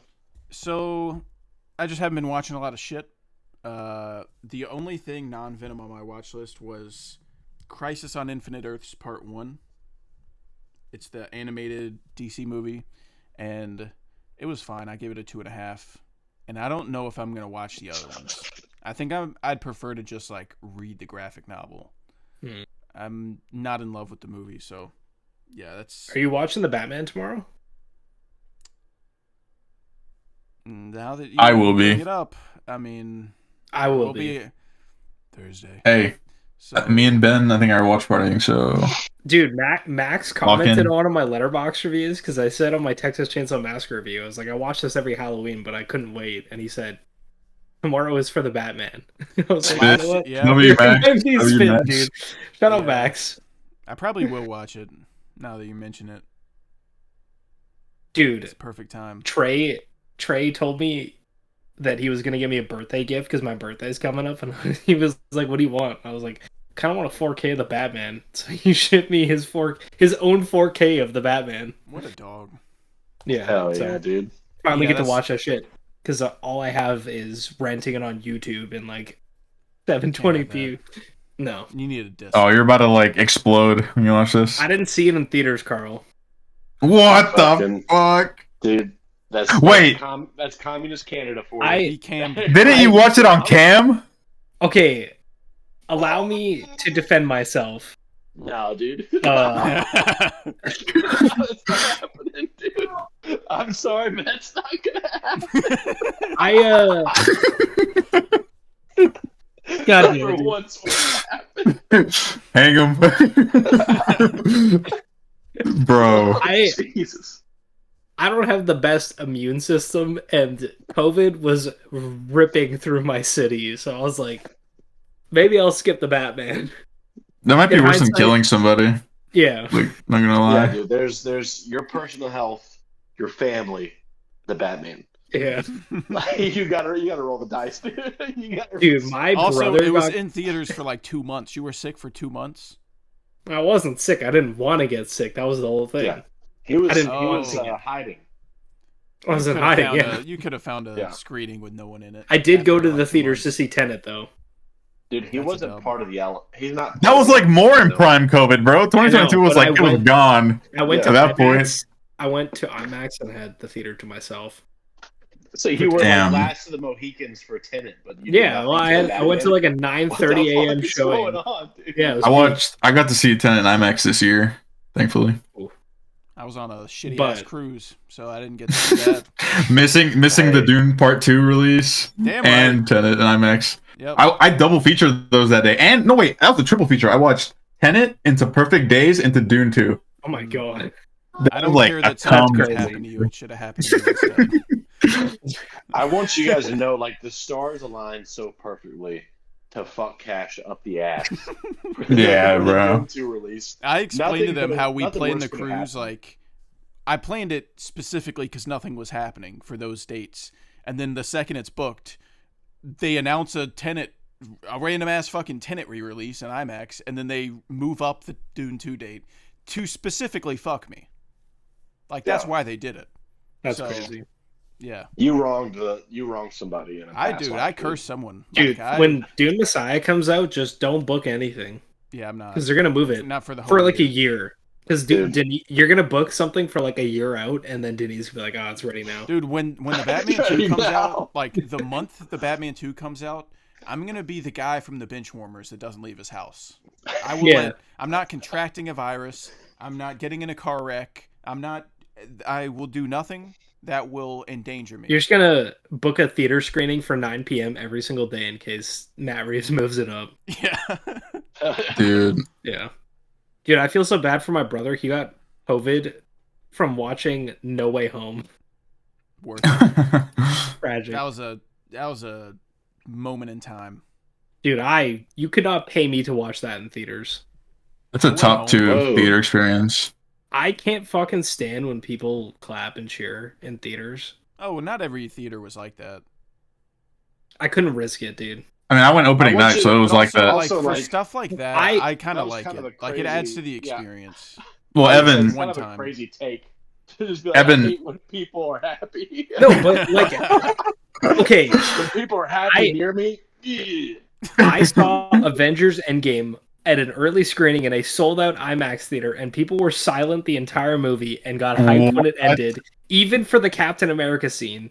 And it was a god-tier screening. I couldn't hear during that scene. Like for something like Endgame, I kind of want people. Yeah, to it's part of the experience. Yeah. Here's the thing about No Way Home, Evan, is that after those like moments, they have like silence so you can scream. Yeah, I know. It's That's why fucking I hate the stupid. movie. Yeah, Same. that's why I hate that. Fuck that Dude, shit. there's a But- crazy pause when Matt Murdock walks on screen. Bro, it's like It's 5 seconds, bro. It's Yeah. crazy. Yeah. And I was the only one that got excited at my showing. I was like, oh, let's go. That's the goat from the show. I don't even like I used to be such a meat rider for Marvel. Like I would be sat day one no matter what. Same. And then like it was a combination of post Endgame and also the pandemic hitting where I was like, I don't give a fuck anymore. That like I haven't seen Black Panther 2, I haven't seen Quantumania, I haven't seen Love and Thunder. I watched Multiverse of Madness at home. And I enjoyed it, but like I have a hard time getting excited for Marvel anymore. It's pretty simple. Yeah. Well, like if I had to pay for the movies, I would be the same way. Like I wouldn't watch them. Like I think Cash watched Captain Marvel, and like I had no intention of ever watching that. Like that's not a character I really like care about or want to see. Like that, they were still good. Yeah, but I'm saying like I wouldn't like. That's how my mindset was. It was like, I don't really care about this character. I'm not interested, so I won't go see it. I get one free movie. I pay $9 a month, and I get one free movie ticket, and then 3 $9 tickets versus $15. So I get a discount on 3 movie tickets, and then 1 free ticket, and that's it. That's the best in Canada. Yep, that's about right. Give us money, then we fuck you. Yeah. So give us money, give us more money. I pay for it because I get a free movie, and the free movie is like, and it's cheaper than a normal movie is cheaper or more expensive than an actual ticket. Like, an actual ticket costs $50. I paid $60 to go see Maxine in theaters with my girlfriend. Great. And I was like, I'm done. Hey, yeah, for 2 tickets and 2 popcorns. Oh. What was her reaction to the ball scene? That's the real question. Dude, she was laughing. I was. Yeah, I bet she was. Between that, she doesn't have anything to worry about. Yeah, between that and Terrifier, it's just like we're getting fucked this year. Yeah. Cock and ball destruction has to end. Yeah. Stop cock and ball. We just start a petition. Yeah. All right, Allan. You got any more? No. All right. I'm starting on the 22nd because I didn't really watch that many, but I watched The Ring or Ringu, 1998. I think you guys should watch this, bro. It's a lot more detective movie than I thought it would be, which I thought was really cool. And I mean, it's a good, Japanese horror movie. It's scary. Yeah, it's all right. Scary was. I watched the Black Coat's Daughter after that. I just went through all of Oz Perkins, like all his movies, because they were like re-releasing Long Legs, and I wanted to go see if I would raise it or not. Spoiler alert, I didn't. Black Coat Daughter was okay. Like, it was good. A good movie, little 3-star. It had some cool moments, but overall it was a directorial debut. So then I watched Bram Stoker's Dracula. I got the 4K. How did you feel about that? Bro, overrated. That movie looks like, I don't know, bro. I wish it was better, but I gave it it's a high 4 for me. Like, I expected more. But dude, the visuals are here come, bro. Like, the overall direction, it's insane. It's the writing. Writing's awful. I don't get the Keanu Reeves hate. I think he's good in it. No. Personally. No, he's not. Hey man, that's just me. It's just insane. Keanu. That's awful. He's awful in that. I don't know, bro. I'm usually not those type of people. Some people will watch movies that are dog shit writing wise, character wise, and the visuals will be the best thing ever, and they'll give it a really high rating. I'm not usually one of those people. I don't really give a shit. I prefer both, writing and visuals. But this movie, the visuals were insane, out of this world. And I didn't think the writing or the characters were bad.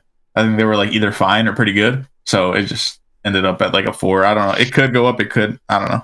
I'll need to check it out again. Yeah, I need to watch Dracula. I still think it's nuts that we haven't gotten a Spracker Dracula or Frankenstein movie yet. I just watched a video analysis on Frankenstein because the book Frankenstein because I fucking love it so much. Well, is the Guillermo del Toro one gonna be that? It's Mary Shelley, right? Yeah. Yeah, Mary Shelley wrote it. He's making one for Netflix. I think his might be leaning more towards The Bride of Frankenstein. I don't know if that's a different story or if it's kind of the same thing. Hold on, isn't Maggie Gyllenhaal also making a Frankenstein movie? Yeah, That's the Bride one. I think Guillermo del Toro is the more traditional one, no? Or maybe more about the scientist. I don't know.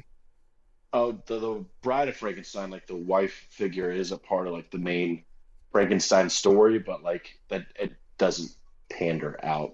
I don't know if you guys have read Frankenstein or not, but no, it's fucking incredible, dude. Dude, I've heard the Bride of Frankenstein movie is amazing. I really want to watch it. I haven't seen the Bride of Frankenstein, but like when you read the book, right, like it's such a great horror novel. I really want to get into the OG like horror monster classics. movies. Yeah. Yeah. I haven't seen Yeah, it. same. Nothing. I've seen Frankenstein's pretty good, and the original Nosferatu, like the 22 one. I honestly thought they were pretty good for what they are. I missed it in theaters, but they were playing the original Nosferatu, and instead of the original soundtrack, I showed you guys this. It was Radiohead's Kid A and Amnesiac synced up to the movie, and I wanted to go so bad, but I was working, and I was like, "Fuck." That sucks. That's Such a Radiohead's cool my idea. favorite band. Like that's my Putting shit. modern music over silent films. Yeah, Such a I've cool- tried I wonder to how that watch- works. I've tried to watch plenty of silent films. I've seen like 5 or 6, and I just don't like them. Yeah. I haven't love old seen, like- movies. I just can't fucking stand silent movies. I don't think I've seen a silent film, but like I haven't seen Nosferatu. It's on my watch list, but Frankenstein's nothing like the book at all. Like the monster of Frankenstein like talks in the book. That was 40s, right? Fucking- When that came out? Or was it 30s? 31. Cash would know. There you go. 31, look at him. The animal. I really like it. I think there's some cool scenes with like him and like discovering like humanity and shit with the girl, you know what I'm talking about, by the pool. Or the lake, whatever. I think that was really cool. But yeah. After that I went to go watch Piece by Piece, which is like a documentary told through Legos, for a Williams biopic. They should just make every biopic with Legos, bro, because holy shit, they had like some sauce. I didn't rate it or anything, because I don't rate documentaries. I just gave it like a heart. But when they started playing Happy, bro, like, and how like they got to that point, he was like at his bottom of his career, like he was about to like fall off completely, and he made Happy, bro. And when that started playing, I started doing the Vince McMahon, you know, like gif. He was like, bro, that shit almost got me crying. I teared up a little bit.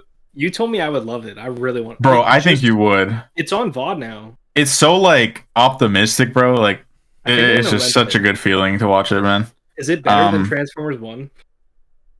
Yeah, if I were to like rate it, yeah, I'd probably give it like a 4. Because if I were to rate documentaries, I really want to watch Transformers 1. I'm gonna wait till it's cheaper to rent because I don't want. And it's honestly like pretty like it has like whimsy child humor. Yeah, but it's Kanye like in it? Yeah and no. Like so like I wish they had him in Lego form, but they go to like the Grammys and it shows Kanye's name on there, and I was like, oh, at least they put him in there because that's the GOAT. But yeah, anyway, then I went to go watch The Witch in IMAX re-release. I'm gonna watching every Eggers movie before Nosferatu, and The Witch is a nice little 3.5. Listen, I'm not saying about Kanye. I'm calling Kanye the GOAT. No, absolutely. Listen. When you said Kanye was a GOAT, I was gonna say down with the Jews, but based. Anyway, no, I'm just kidding. I need somebody, whoever that's gonna do a podcast about it, to do the podcast of Robert Eggers, Ari Aster, Jordan Peele, and just call it Ass Peggers. Like, give me that shit right now. Let's do it. We're right here. Yeah. No, bro, that'd be fun doing like a collaborative ranking and we debate like which one. That'd be sick. But anyway, The Witch. Listen, I think like direction wise, I think it's masterful. Like there's no issues with it. Like it looks insane. The sound design is fucking immaculate. Acting all through. Like it feels like it's in the what is it like 1800s? Yeah. Right. It's crazy. The Ralph Ineson or whatever his fucking name is. Yeah. Insane voice for that role. It's fucking crazy. One of the best like child performances ever as well with brother. It's crazy. One of the best exorcism scenes. The thing is, I don't give a shit about the characters like at all. And that's my main issue. Like I just don't care. Like I think it's very creepy. It's really well directed. It's like there's a sense of dread to it. But I mean, yeah, I just don't care about the characters. If I cared about the characters, it would be a lot higher for sure. Would you rate it? 3.5. Damn. It's a high 3.5. Piece It's a by good piece rating, over alright, which, calm down. I mean, Hank, Lame.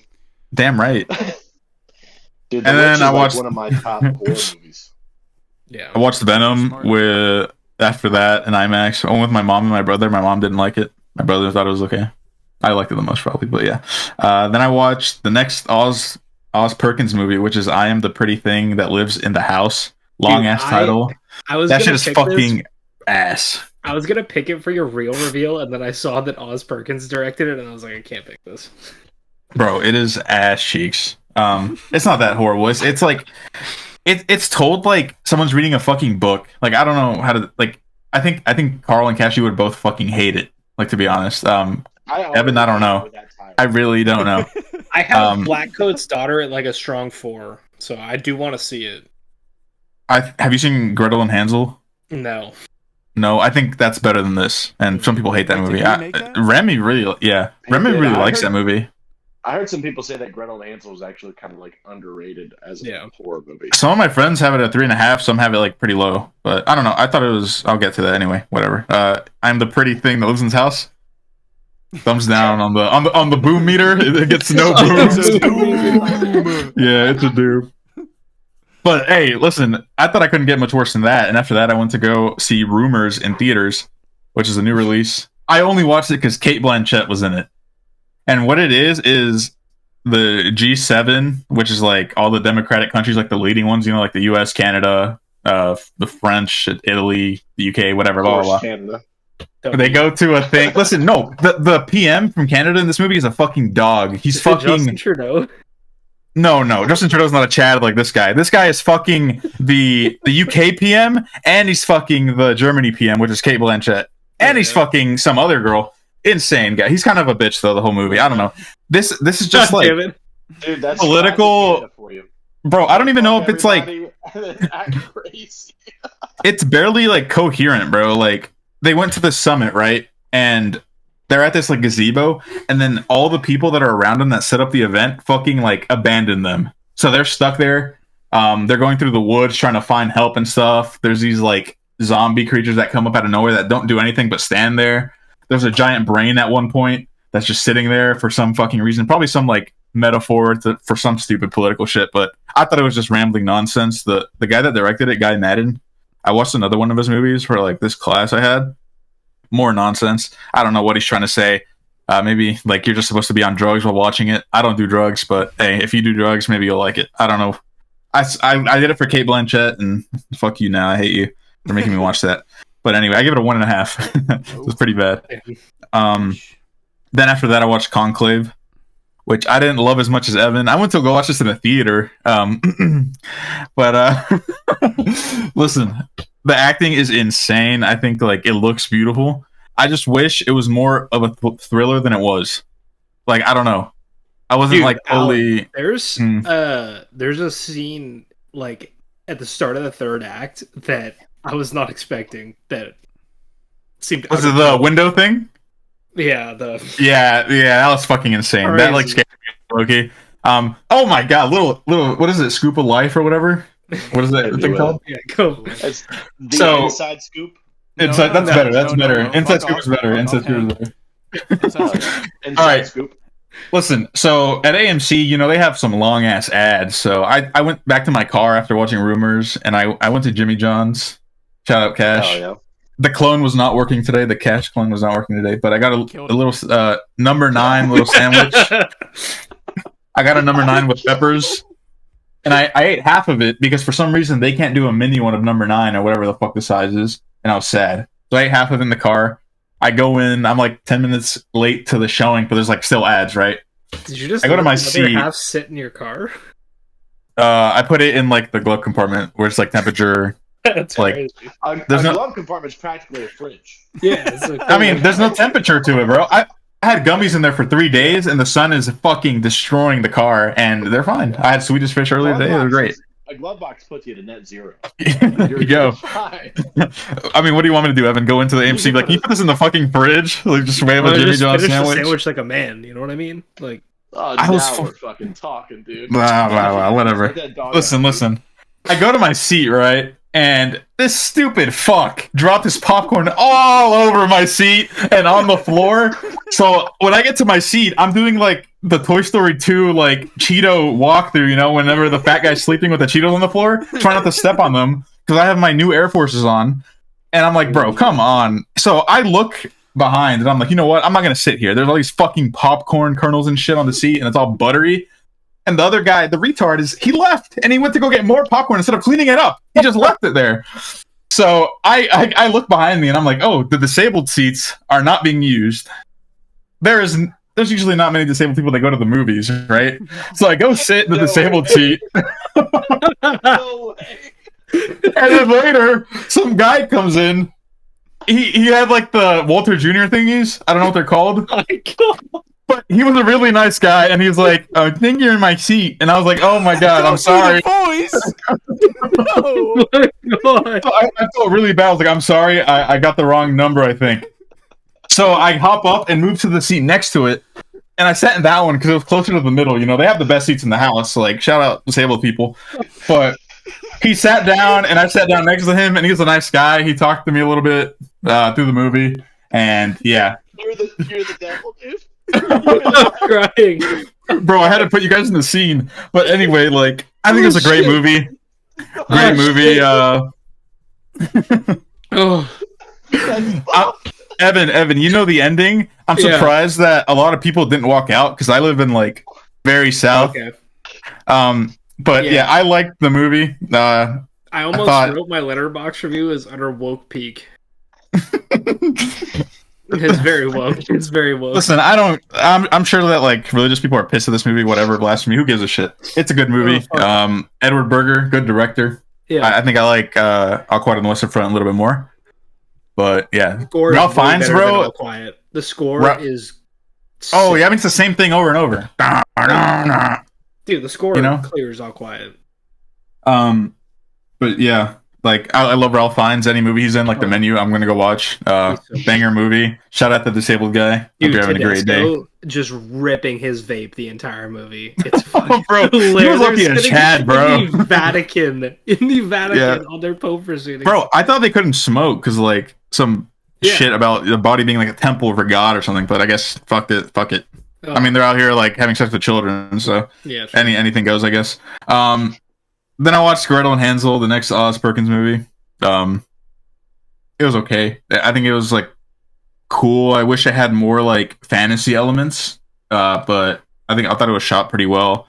And I mean, I didn't really care about the characters or anything, but it was creepy for what it was. There's a cool twist at the end, which I thought was fucking gross, but I won't spoil it. Then I went to go rewatch Long Legs. The re-release had like a little Q&A at the end. Did they play the monkey preview? Yeah, I didn't stay for it though. I just wanted to watch the Q&A in the movie. Fuck? Why would I go watch the preview? It's a scene from the movie. I thought it looked okay. Damn. Whatever. Great movie. I think I originally had it at a 4, but I lowered it to 3.5. I just think there's like a certain area in the movie that like drags. I think it's from when she goes to meet her mom from the beginning. Like I was loving like the detective story, and then it gets to like the mom part, and I was like, whatever. But then I rewatched The Florida Project, which is a top 10 A24 movie, maybe top 5. Shut up, Cash. God, what a fucking banger, bro! Like this shit, like the ending, bro, had my eyes glazed, you know, like a glazed donut from Dunkin' Donuts, and like some of the best fucking child acting, some of the best young adult acting, some of the best old people acting, like Willem Dafoe, bro. Yeah, Willem's crazy. He's such a fucking goat. He takes this pedophile off the premise, like the goat slaps the soda out of his fucking hand. What a Chad! Fuck pedophiles. And just like, dude, I don't know. It's so fucking good. Takes here on the scoop. Like, listen, man. Sean Baker is such an incredible. I think he writes his movies. I'm pretty sure he's such an incredible writer because he makes me care for people that are like pretty stupid and degenerate. But hey, man, he's so good. And the way this movie shot, oh, bro. I mean, I'm gonna be happy about that one. No, Mikey Madison, you know. But yeah, this movie, the way it's shot is fucking immaculate, and it starts off like, what is the song that plays in the beginning? Fuck, I forgot. But it's like a super happy song, and then you know how the movie ends, and it's fucking Do you like the filmmaking style in the end, the handheld thing? Yeah, I think it's amazing. I think people hate that ending, and I think they're stupid for it. Like, the kid runs to fucking Disney, where her whole world is fucking collapsing. Like, where does a kid know is like perfect? You know, that's like their mind is going to Disney World. That's the perfect fucking It's so good, dude. place for a kid. It's so good. And like, okay, this is like an insane shout out, guys. Everyone, you guys don't watch the show because you're all like plebs and shit. But go watch on Netflix. The short is called One Piece Fan Letter. Go fucking watch it. It is the greatest piece of animation released this year. Anime, get the fuck out of here, Bro. Oh my fucking god! I like it made me. I mean, I watched the show. Get that fucking shit. Because it made me tear up because I love the show. It's the best show ever made. You guys, I hope you're all gonna die without watching it, and I'm so sorry to hear that. Dude, I hope like you all wake up. Dude, I wish there was 2,000 more.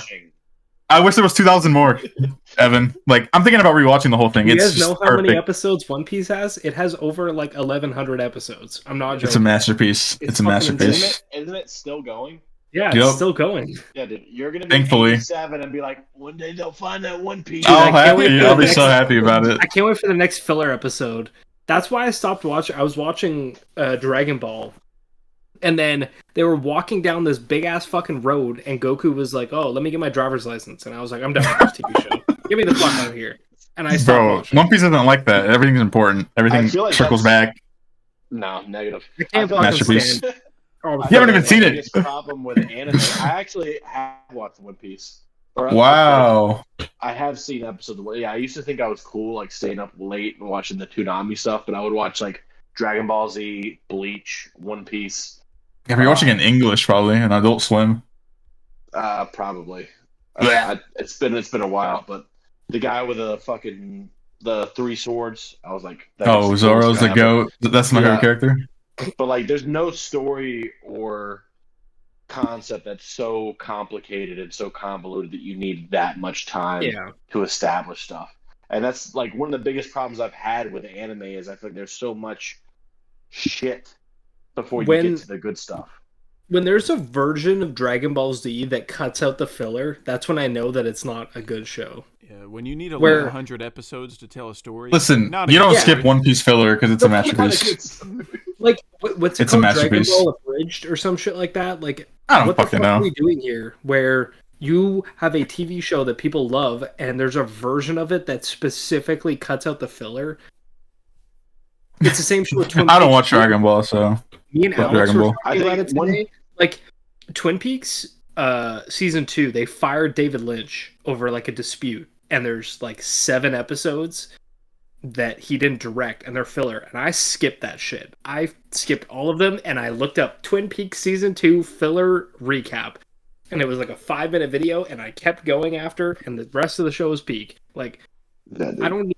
Why are you giving it to me? Just give me a like cohesive story. I fucking hate that shit. I think with like One Piece, what's the name of the guy? Since you're a fan, the guy with the slingshot that has like the big nose. Usopp. Say again. Usopp. Usopp. Yeah, I think they dedicate like so many episodes to like making him not a coward. Yeah, it's amazing. And, like, there's like probably 60 episodes of him just like, Bro, slowly you're like, starting to warm up, you're tainting the story, bro. You're tainting it. No, dude, there's so many of him like slowly starting to warm up to like taking on responsibility and making decisions when it's like that's a natural progression of a character that you can like depict way faster than what they did. I don't remember like the substance of it because I was so young when I watched it, but I remember even being a dumb kid and being like, all right, dude, like, what are we doing? The thing is, they've only been together. They've only been together like 3 years through the whole thing. Yeah, but I've been watching it for like 3 hours. You know what I mean? When did One Piece start? 1999. That's crazy. The manga did in 1997, I think. But not as God. good as last It's like, Airbender. Listen, you don't have to watch the show, but watch the show. It's 20 minutes. It's fucking incredible. I was gonna say, like, animation. Oh my god. You have Demon Slayer. It's like what, 5 seasons? Yeah, but that's like mid. I don't like Demon Slayer because the voices annoy me. I thought the premise was cool, but it was like South Park on steroids voice wise, and I was like, I can't fucking do this shit anymore. And then you have like Avatar. I haven't watched it. I do want to watch it. I haven't seen that either. But Better then you have than like One Piece. Naruto.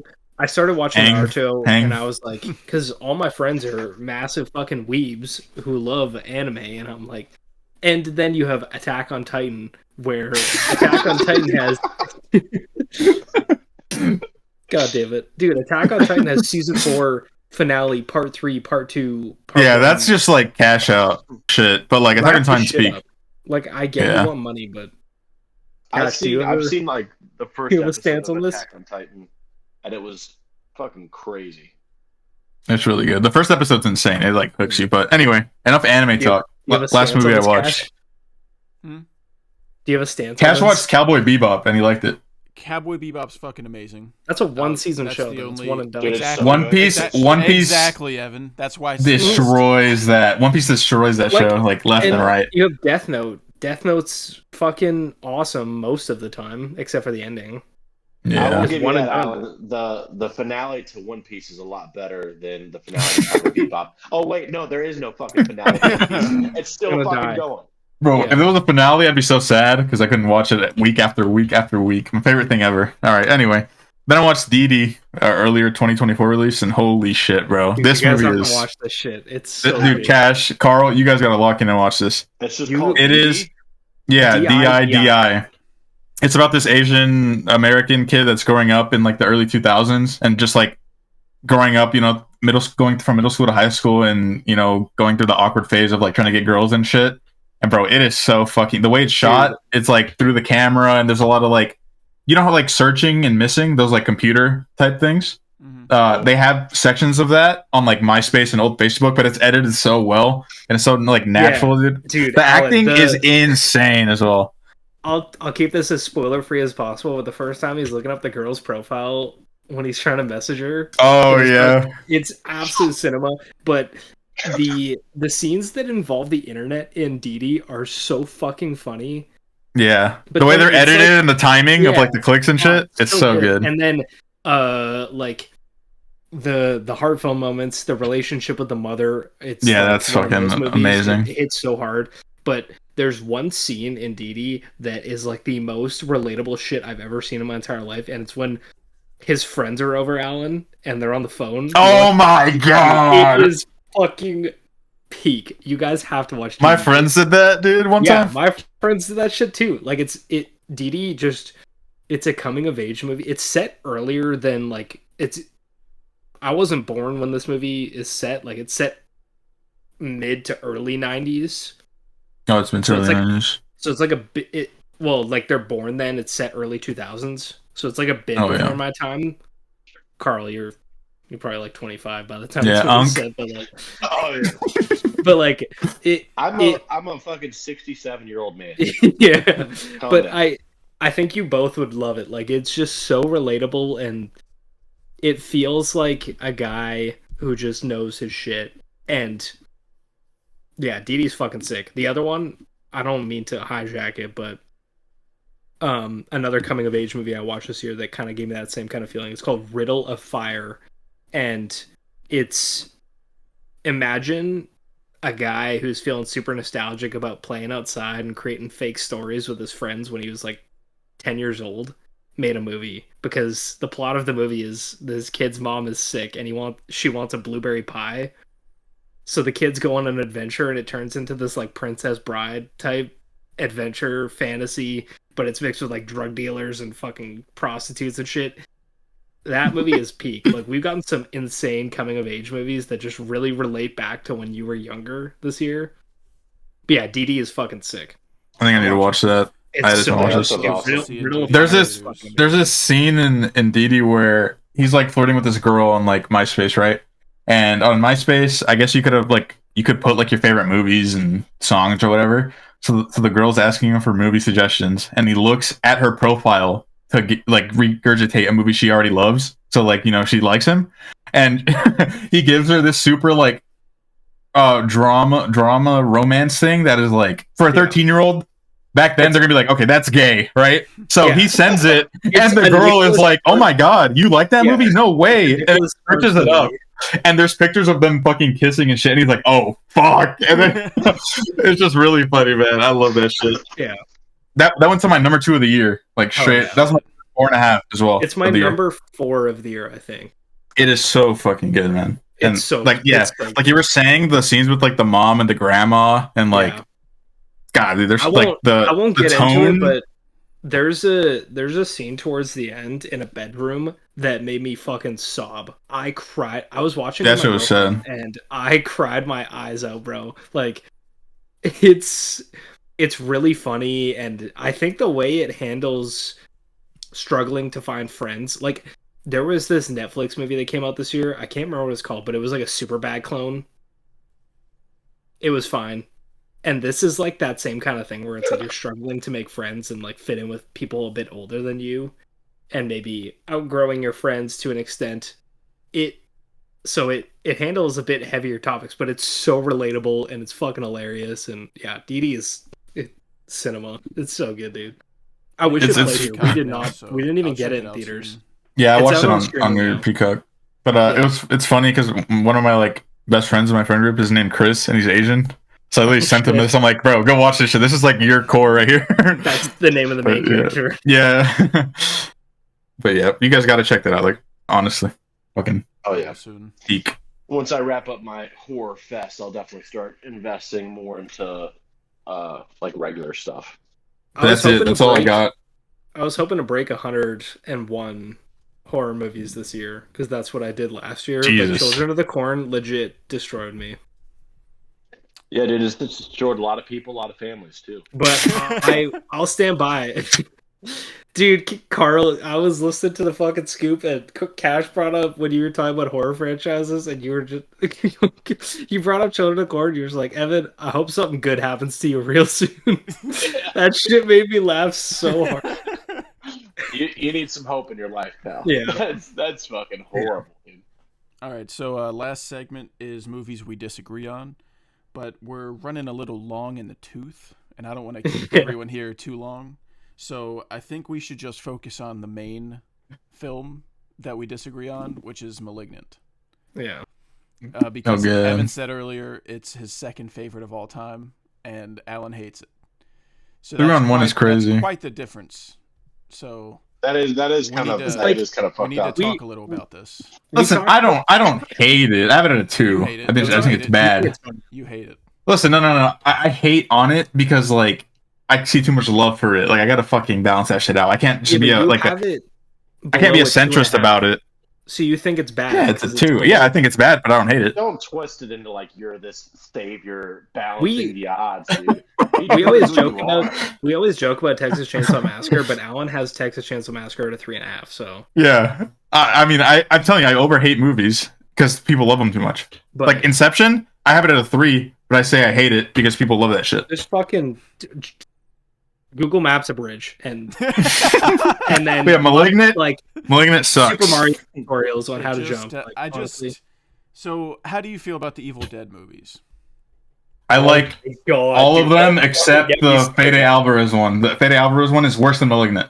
I just feel like people who hate Malignant should also hate Evil Dead. I feel No. like they're so Dude. similar. Here's the thing with Allan, and I've kind of dialed in on it. He thinks the acting in Evil Dead 2013 and Malignant is dog shit, and he thinks it reflects the entire movie, which is crazy. It's part of it. It's a Part of horror it. movie. Like, horror movies normally aren't well acted, unless it's Hereditary. That's Cap. The only Exorcist, part of Hereditary, Malignant that Midsummer, The House of acting Jack in Bill. Well, that's not a good example. You think 'cause don't Midsummer's like it, badly but acted? The acting in Halloween's bad. No, I'm saying it's good. Oh, okay. The original Halloween. I don't think it like destroy like okay, fucking Nightmare on Elm Street doesn't have amazing acting, but it doesn't like take me out of it. Or I'm like, whoa, this is shit. Like, What would you say is your biggest issue with Malignant then? Because I feel like I would all say- we have a good idea of like what the movie is going for and what the movie is. It is like a horror comedy. It kind of does this twist on like it's selling you. I don't think as it's a comedy. one thing. I think it's a horror action. Like, and that's it. And it tries to be horror. I don't know. I don't see it as a comedy. Like anytime someone hits someone and they go flying like 30 feet, it's so. So I rewatched this movie with Will, I think like last year, earlier this year, I can't remember. And we were counting the amount of it's like the establishing shots of the house that it cuts to, and it's like over 10, bro. And it's fucking it's just like, and James Wan is not a bad director. Like, he's an incredible director. I love Aquaman 2, bro. I think he directed it really well. I don't love it. I think it's really good. But fucking this shit, bro. It's just like, it feels like he didn't direct it. Like, it feels ass. Like, there's some cool camera movements, sure, with like the action, but just like the horror aspects, it just did not need to be a horror movie. Like, he should have just stuck to the action side, because he does Fast, Aquaman, and then he does, and what is that Kevin Bacon one that he makes that's like action? Death Sentence. That's really good movie.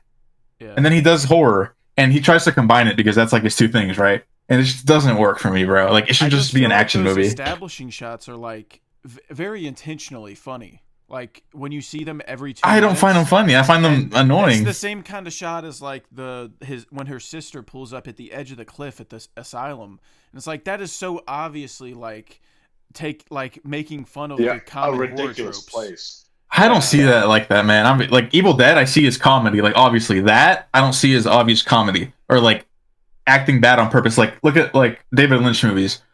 Their acting comes off as like amateurish, but it's on purpose and it works for me. Like Mulholland Drive, I know you guys don't love that. The acting comes off like that, and I enjoy it. No, it's not. No. Because Malignant is like, it's ass, but it's not aware of it being ass. Well, that's the difference. Mulholland Drive is ass, but it's aware of it. Okay, so it just. That's what we're saying. Malignant is aware of it. It's the whole point. I don't think it is. I don't think it is. Drive comparison is fucking insane, because the acting thing, that's not ass. That's just okay. It's not ass. No. Yeah, you're right. It's not ass. It feels amateurish. It feels amateurish. David Lynch writes dialogue. Yeah.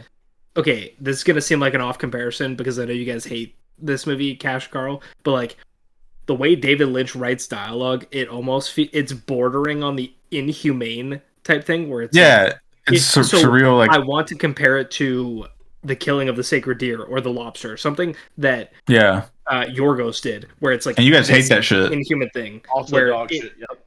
Yeah, it's surreal as fuck. I like it when it's like that. Yeah. Okay, so I don't want to talk about that right now because that's a dude, whole. We're getting to the root cause of this whole thing. You like poop stuff. But, okay. Carl, you don't know. Like, you don't even know, dude. I don't like Malignant though. Like, I am Sherlock Holmes right now. I'm putting all the you guys don't see. So you saying that Malignant is not aware of itself is the most fucking insane thing I've ever seen. Because the whole point of I don't think it is that it is insanely self-aware of the entire genre.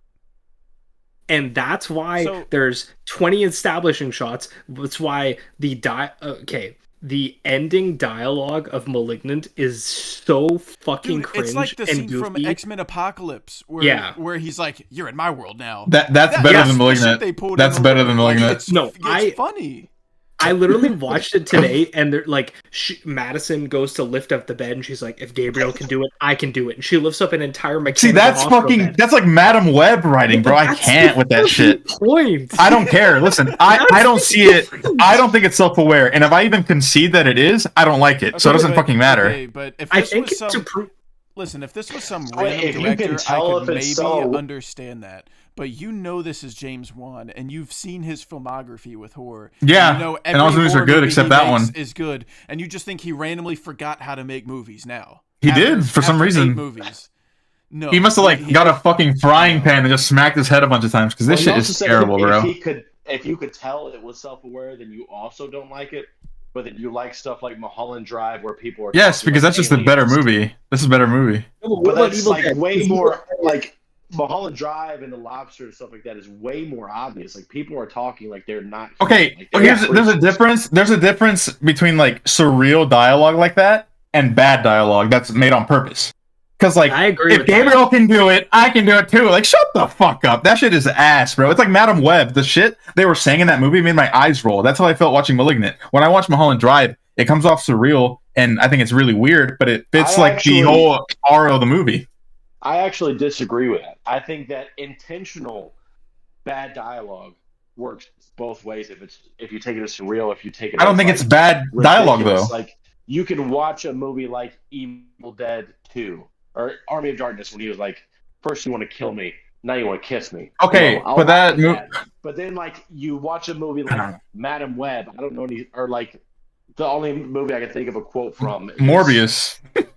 I don't know. I haven't seen Morbius, but like 50 Shades of Grey when he's like, I don't make love, I fuck. Like that's just bad dialogue.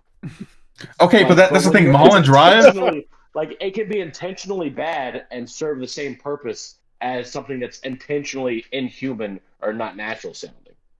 Okay, but like Mulholland Drive doesn't have bad dialogue. It has weird like what's it called? Fucking execution from it. Like the way it's executed, it's not bad dialogue. It's good dialogue. But you can These also comparisons call it, like, are fucking insane, dude. Like you can't That compare same dialogue- surrealist and self-aware. They're two different things. Surrealism is meant to put you in a space that is inhumane and make you feel uncomfortable because you're watching humans do weird, inhumane shit. They're talking like you don't recognize. Yeah. Goofy dialogue in a movie that is clearly making fun of horror tropes where you It's have not though. over the top chase sequences that are so fucking long. You have extreme awesome. gore. You have extreme gore. Like you watch Gabriel ice the fucking dude in the eye, and it's so gory. Yeah. And you have, the panning shots of the neon signs of the hotel. It's fucking sick shit. Here's the thing with that. Scores Oh my like god. With- an electric like. I can't even remember the score. It's so forgettable. Oh, But well, anyway, maybe the best remakes of a song listen. ever. The Where's My When Mind this shit, some shit like this isn't on the screen, the movie doesn't look great at all. Whenever there's not a blinding neon light raping your eyes, it looks like whatever. There's a The shot. trunk shot. There's a shot after the first kill goes down where Madison is looking out of her window, and it's the most Exorcist style shot where there's a fucking lamppost, it's foggy as shit, and she doesn't know what's gonna go down, and it's right before the long ass chase sequence where it's over the house where Juan built the roofless house, and it's like just the most So cool. insane one take ever. It's Yeah. absolute cum. And so I think when you have a horror movie that is so goofily written and so over the top, especially with the action and the police chase, but then you have a scene like that chase scene through the house that is so expertly crafted, you can't say it's like, it has to be self-aware because you have such well-made scenes in the movie and such fucking insane kills. Like, he is putting the layers of such a great horror movie where you have great kills, you have amazing tracking shots that are super tense. The scene you brought up earlier where she goes, the sister goes to the asylum, and she pulls up on a fucking rainy night to a cliff outside of an insane asylum, and you're like, okay, bad That's the thing. shit's gonna go down. That's not self-aware. It's just bad. but That's the thing. I thing. don't see It's that. because you think she's gonna go through some bad shit, and then nothing happens.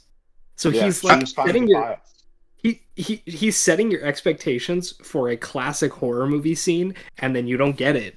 Like that's what I'm talking about here. Carl and Cash, you know the Venom scene where they go to the Dr. Payne's backstory with their brother and the lightning shit? You know that scene? I don't remember that. Okay, that is how the whole movie feels, is that scene to me. If that makes sense. I don't know how to describe the feeling. Okay, I know. All of Malignant to me feels like that scene. And you cannot tell me. I'd hate that's it just too. like the weirdest. You cannot tell weirdest thing me. ever.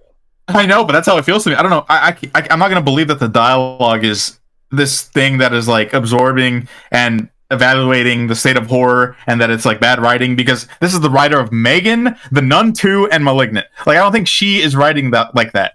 There's no way she. Okay, let me just make a good script where I'm criticizing the whole horror genre and the tropes and shit. But I don't believe it. I think that the script is like that.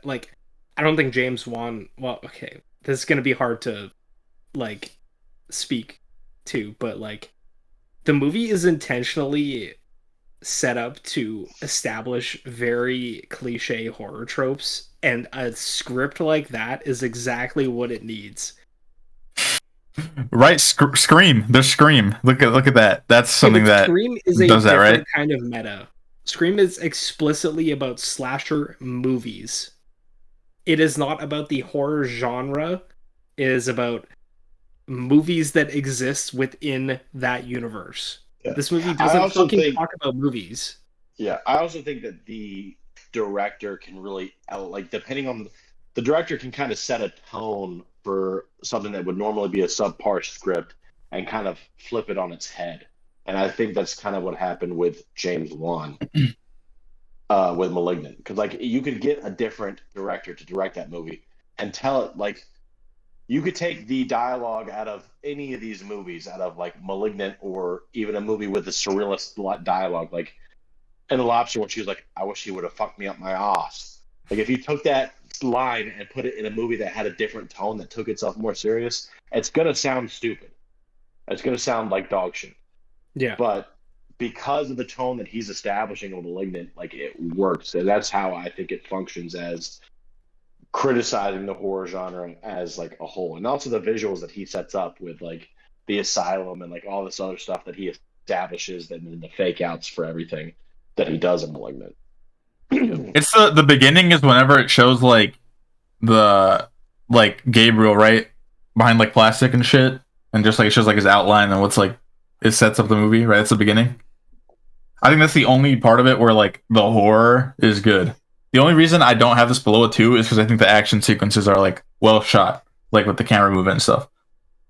And I mean, I don't know. Cool original concept. I mean, I'll give it that, but I don't care. Like, okay, the first Fast and Furious is a fucking cool original concept. Is it an amazing movie? No. It's not. Yeah. I haven't seen Point Break. You'll see when you watch Point Break. It's the same shit. Replace I believe you. Cars, it's Point Break. I don't know how you get a line like, it's time to cut out the cancer, like, looking at the cancer. That is so ass, bro. I don't know how you get a line like that and don't think, like, obviously they know what they're doing. No, I don't think they do. That's the thing. I also love that this movie tells you exactly what the plot twist is in the first 10 minutes of the movie.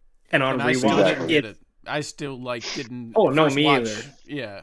It's, like, in plain sight, but yeah, I didn't see it coming.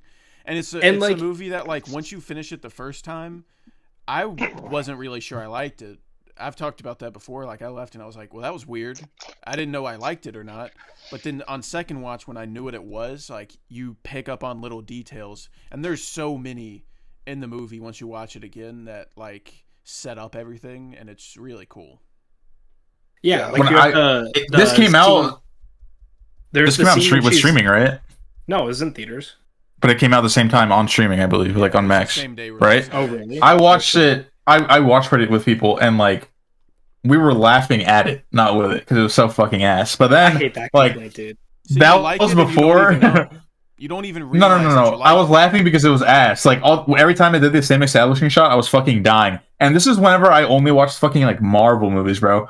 So I decided to go revisit it because I was like, I watched a lot more shit now. So when I went to go revisit it, like, I don't think it was as bad as I did before, but, like, I just don't think it's good. And, like, even if I concede that it's doing this on purpose and it's self-aware and stuff, which I don't believe, I still just don't like it. Like, that's just how it is. Like, I don't think there's anything you can do to convince me. I love that it throws so many crazy scenes at you that you don't immediately really have time to process what the twist is. Because, like, there's a scene before the reveal where she's in an interrogation room, and she's on the fucking phone with Gabriel talking to the cops, and all you see is the back of her head in a fucking mirror. Or no, it's not even in the interrogation room. She's in the bathroom talking to Gabriel, and it's like, and he's like, or she's like, "Who are you?" And he's like, "You know who I am." And it's like she's standing here, and the mirror is pointing at her back of her head, and you're like, "Fuck yeah!" And then she says, "Gabriel," out of nowhere. It's fucking awesome. Like, I just so cringe, bro. I don't know. And then, like, in the hospital, like, the ending scene with I think the mom was in the hospital bed, right? Or was it the sister? I can't remember because I don't think about this movie. I try not to think about this movie. But, like, that whole scene, bro, I was like rolling my eyes the whole time watching that fucking sequence. Like, it's just, I don't get it. I don't get the appeal. Like, listen, I can honestly, I can understand more the appeal for Evil Dead, like the Fede Alvarez one, and I think that movie's worse than this one. But I can't understand the appeal for this one. that, dude. It's just I don't know. When you watch, like, it's when you not watch scary. horror movies, But like, when you watch horror movies, aren't. Yeah. What are you saying, Carl?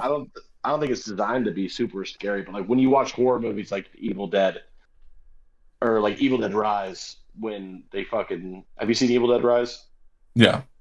when they That's my shove favorite that Evil fucking- Dead, I think. Yeah, when they shove her into the wood chipper, do you not go like fuck yeah? Or like when he puts Yeah, the chainsaw arm on, do you not go? because the "Fuck whole yeah"? movie is that. But like in Malignant, you have like huge sequences of that. Like the prison sequence, the breakout scene. The whole time in my head, I'm like, fuck yeah, dude. Dude, the This is first crazy. thing she does when she transforms into Gabriel is punch a hole through somebody's abdomen. Yeah, Not- Yeah, I said those action sequences are the only. Hole. I said those are the only bits that I like. Like it's the only reason it's not lower because like her or whatever whatever the fuck it is, throwing a chair like across the room. That's cool. The camera work during that is really cool. But like I don't know, everything that's like surrounding those scenes are just fucking. I can't, bro. I roll my eyes every time I watch it, and I can't help but like I'm laughing at it because it's bad. Like I'm not laughing with it, and like I don't know. Like Evil the Dead violence is consistent. Oh, like I know we're running long, but like you complain about the acting in Evil Dead, and I do not get that shit. I don't complain about the acting in Evil Dead.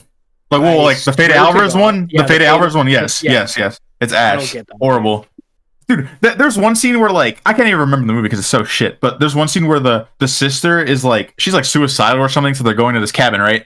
And then the brother is like talking to her, and she's on this car, and I think that whole conversation had me like rolling my eyes, like it was so fucking ass, like. And I think that movie looks terrible as well whenever there's not a fucking bleeding red light of blood coming out with the fucking screen. Like, I just can't. It looks gray and brown the whole time. That's why I don't like looking at... I like Batman Begins, but I think it looks ugly when they're not in, like, the fucking glacier area, you know, in the beginning. When it's, like, all brown and shit. I don't like that. What do you Like, that's guys just me, have though. the Evil Dead remake at? 3.5.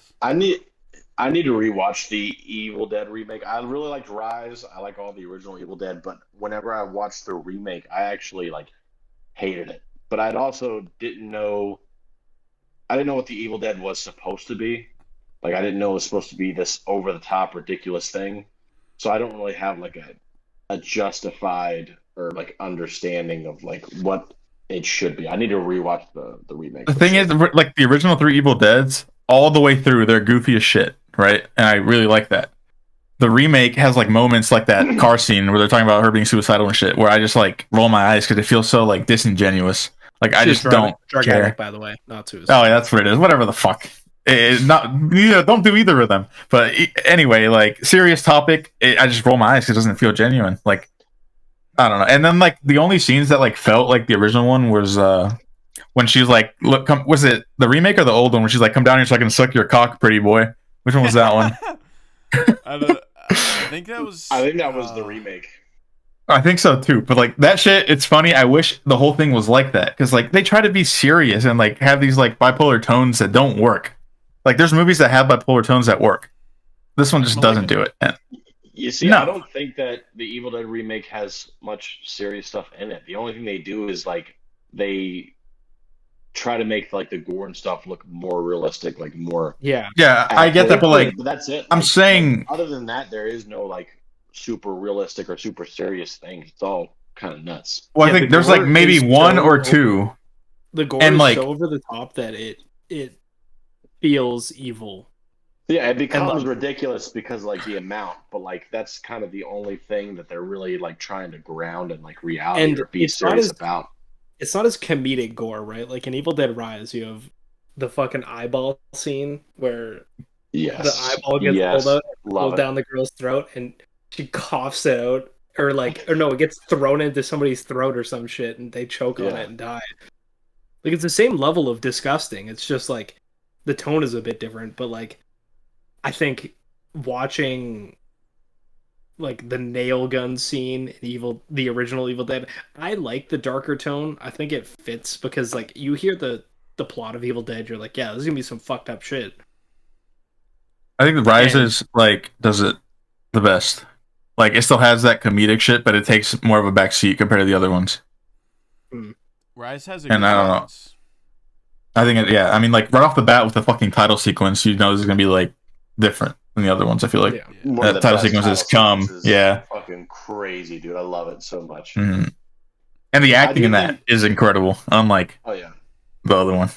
All right. I don't Yeah. remember the other one, but We gotta- I do think I like the ones that lean more towards comedy because like I fucking loved Army of Darkness. Yeah, To a I really like Army of ridiculous Darkness amount. too.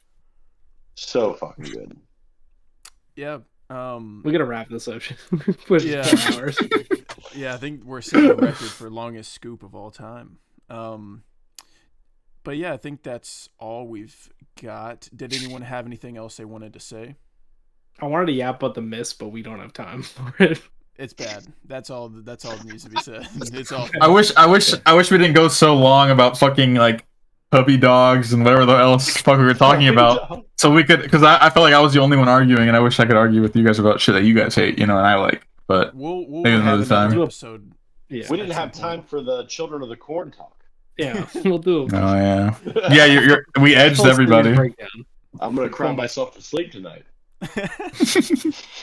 But yeah, thank you, Allan and Evan, for coming on for this special Anytime. occasion. I appreciate it. Yeah, thanks a lot. You guys were great. Yeah, we'll definitely have you guys on at some point. You're great. Again. Oh, Thank you. he is great. You killed it in trivia today, Carl. Keep it up. You killed it. You go pour Really rare. yourself You guys- a big, nice, crispy You glass know- of milk. Oh, The yeah. one thing that makes me sad about guessing on these is that like when I go watch it, I'm gonna know what's coming up, and I'm like, damn. And I gotta listen to myself. It's fine. I hate listening. Will to I myself. ever listen to this scoop? Who knows? Because I've literally never listened to an episode of my own podcast once. Oh, really? I don't edit them, so I don't listen to them. I didn't used to, but I do it now for like clips for TikTok. Yeah. But Yeah. Can't handle thank you, fellas, for joining us for the spooky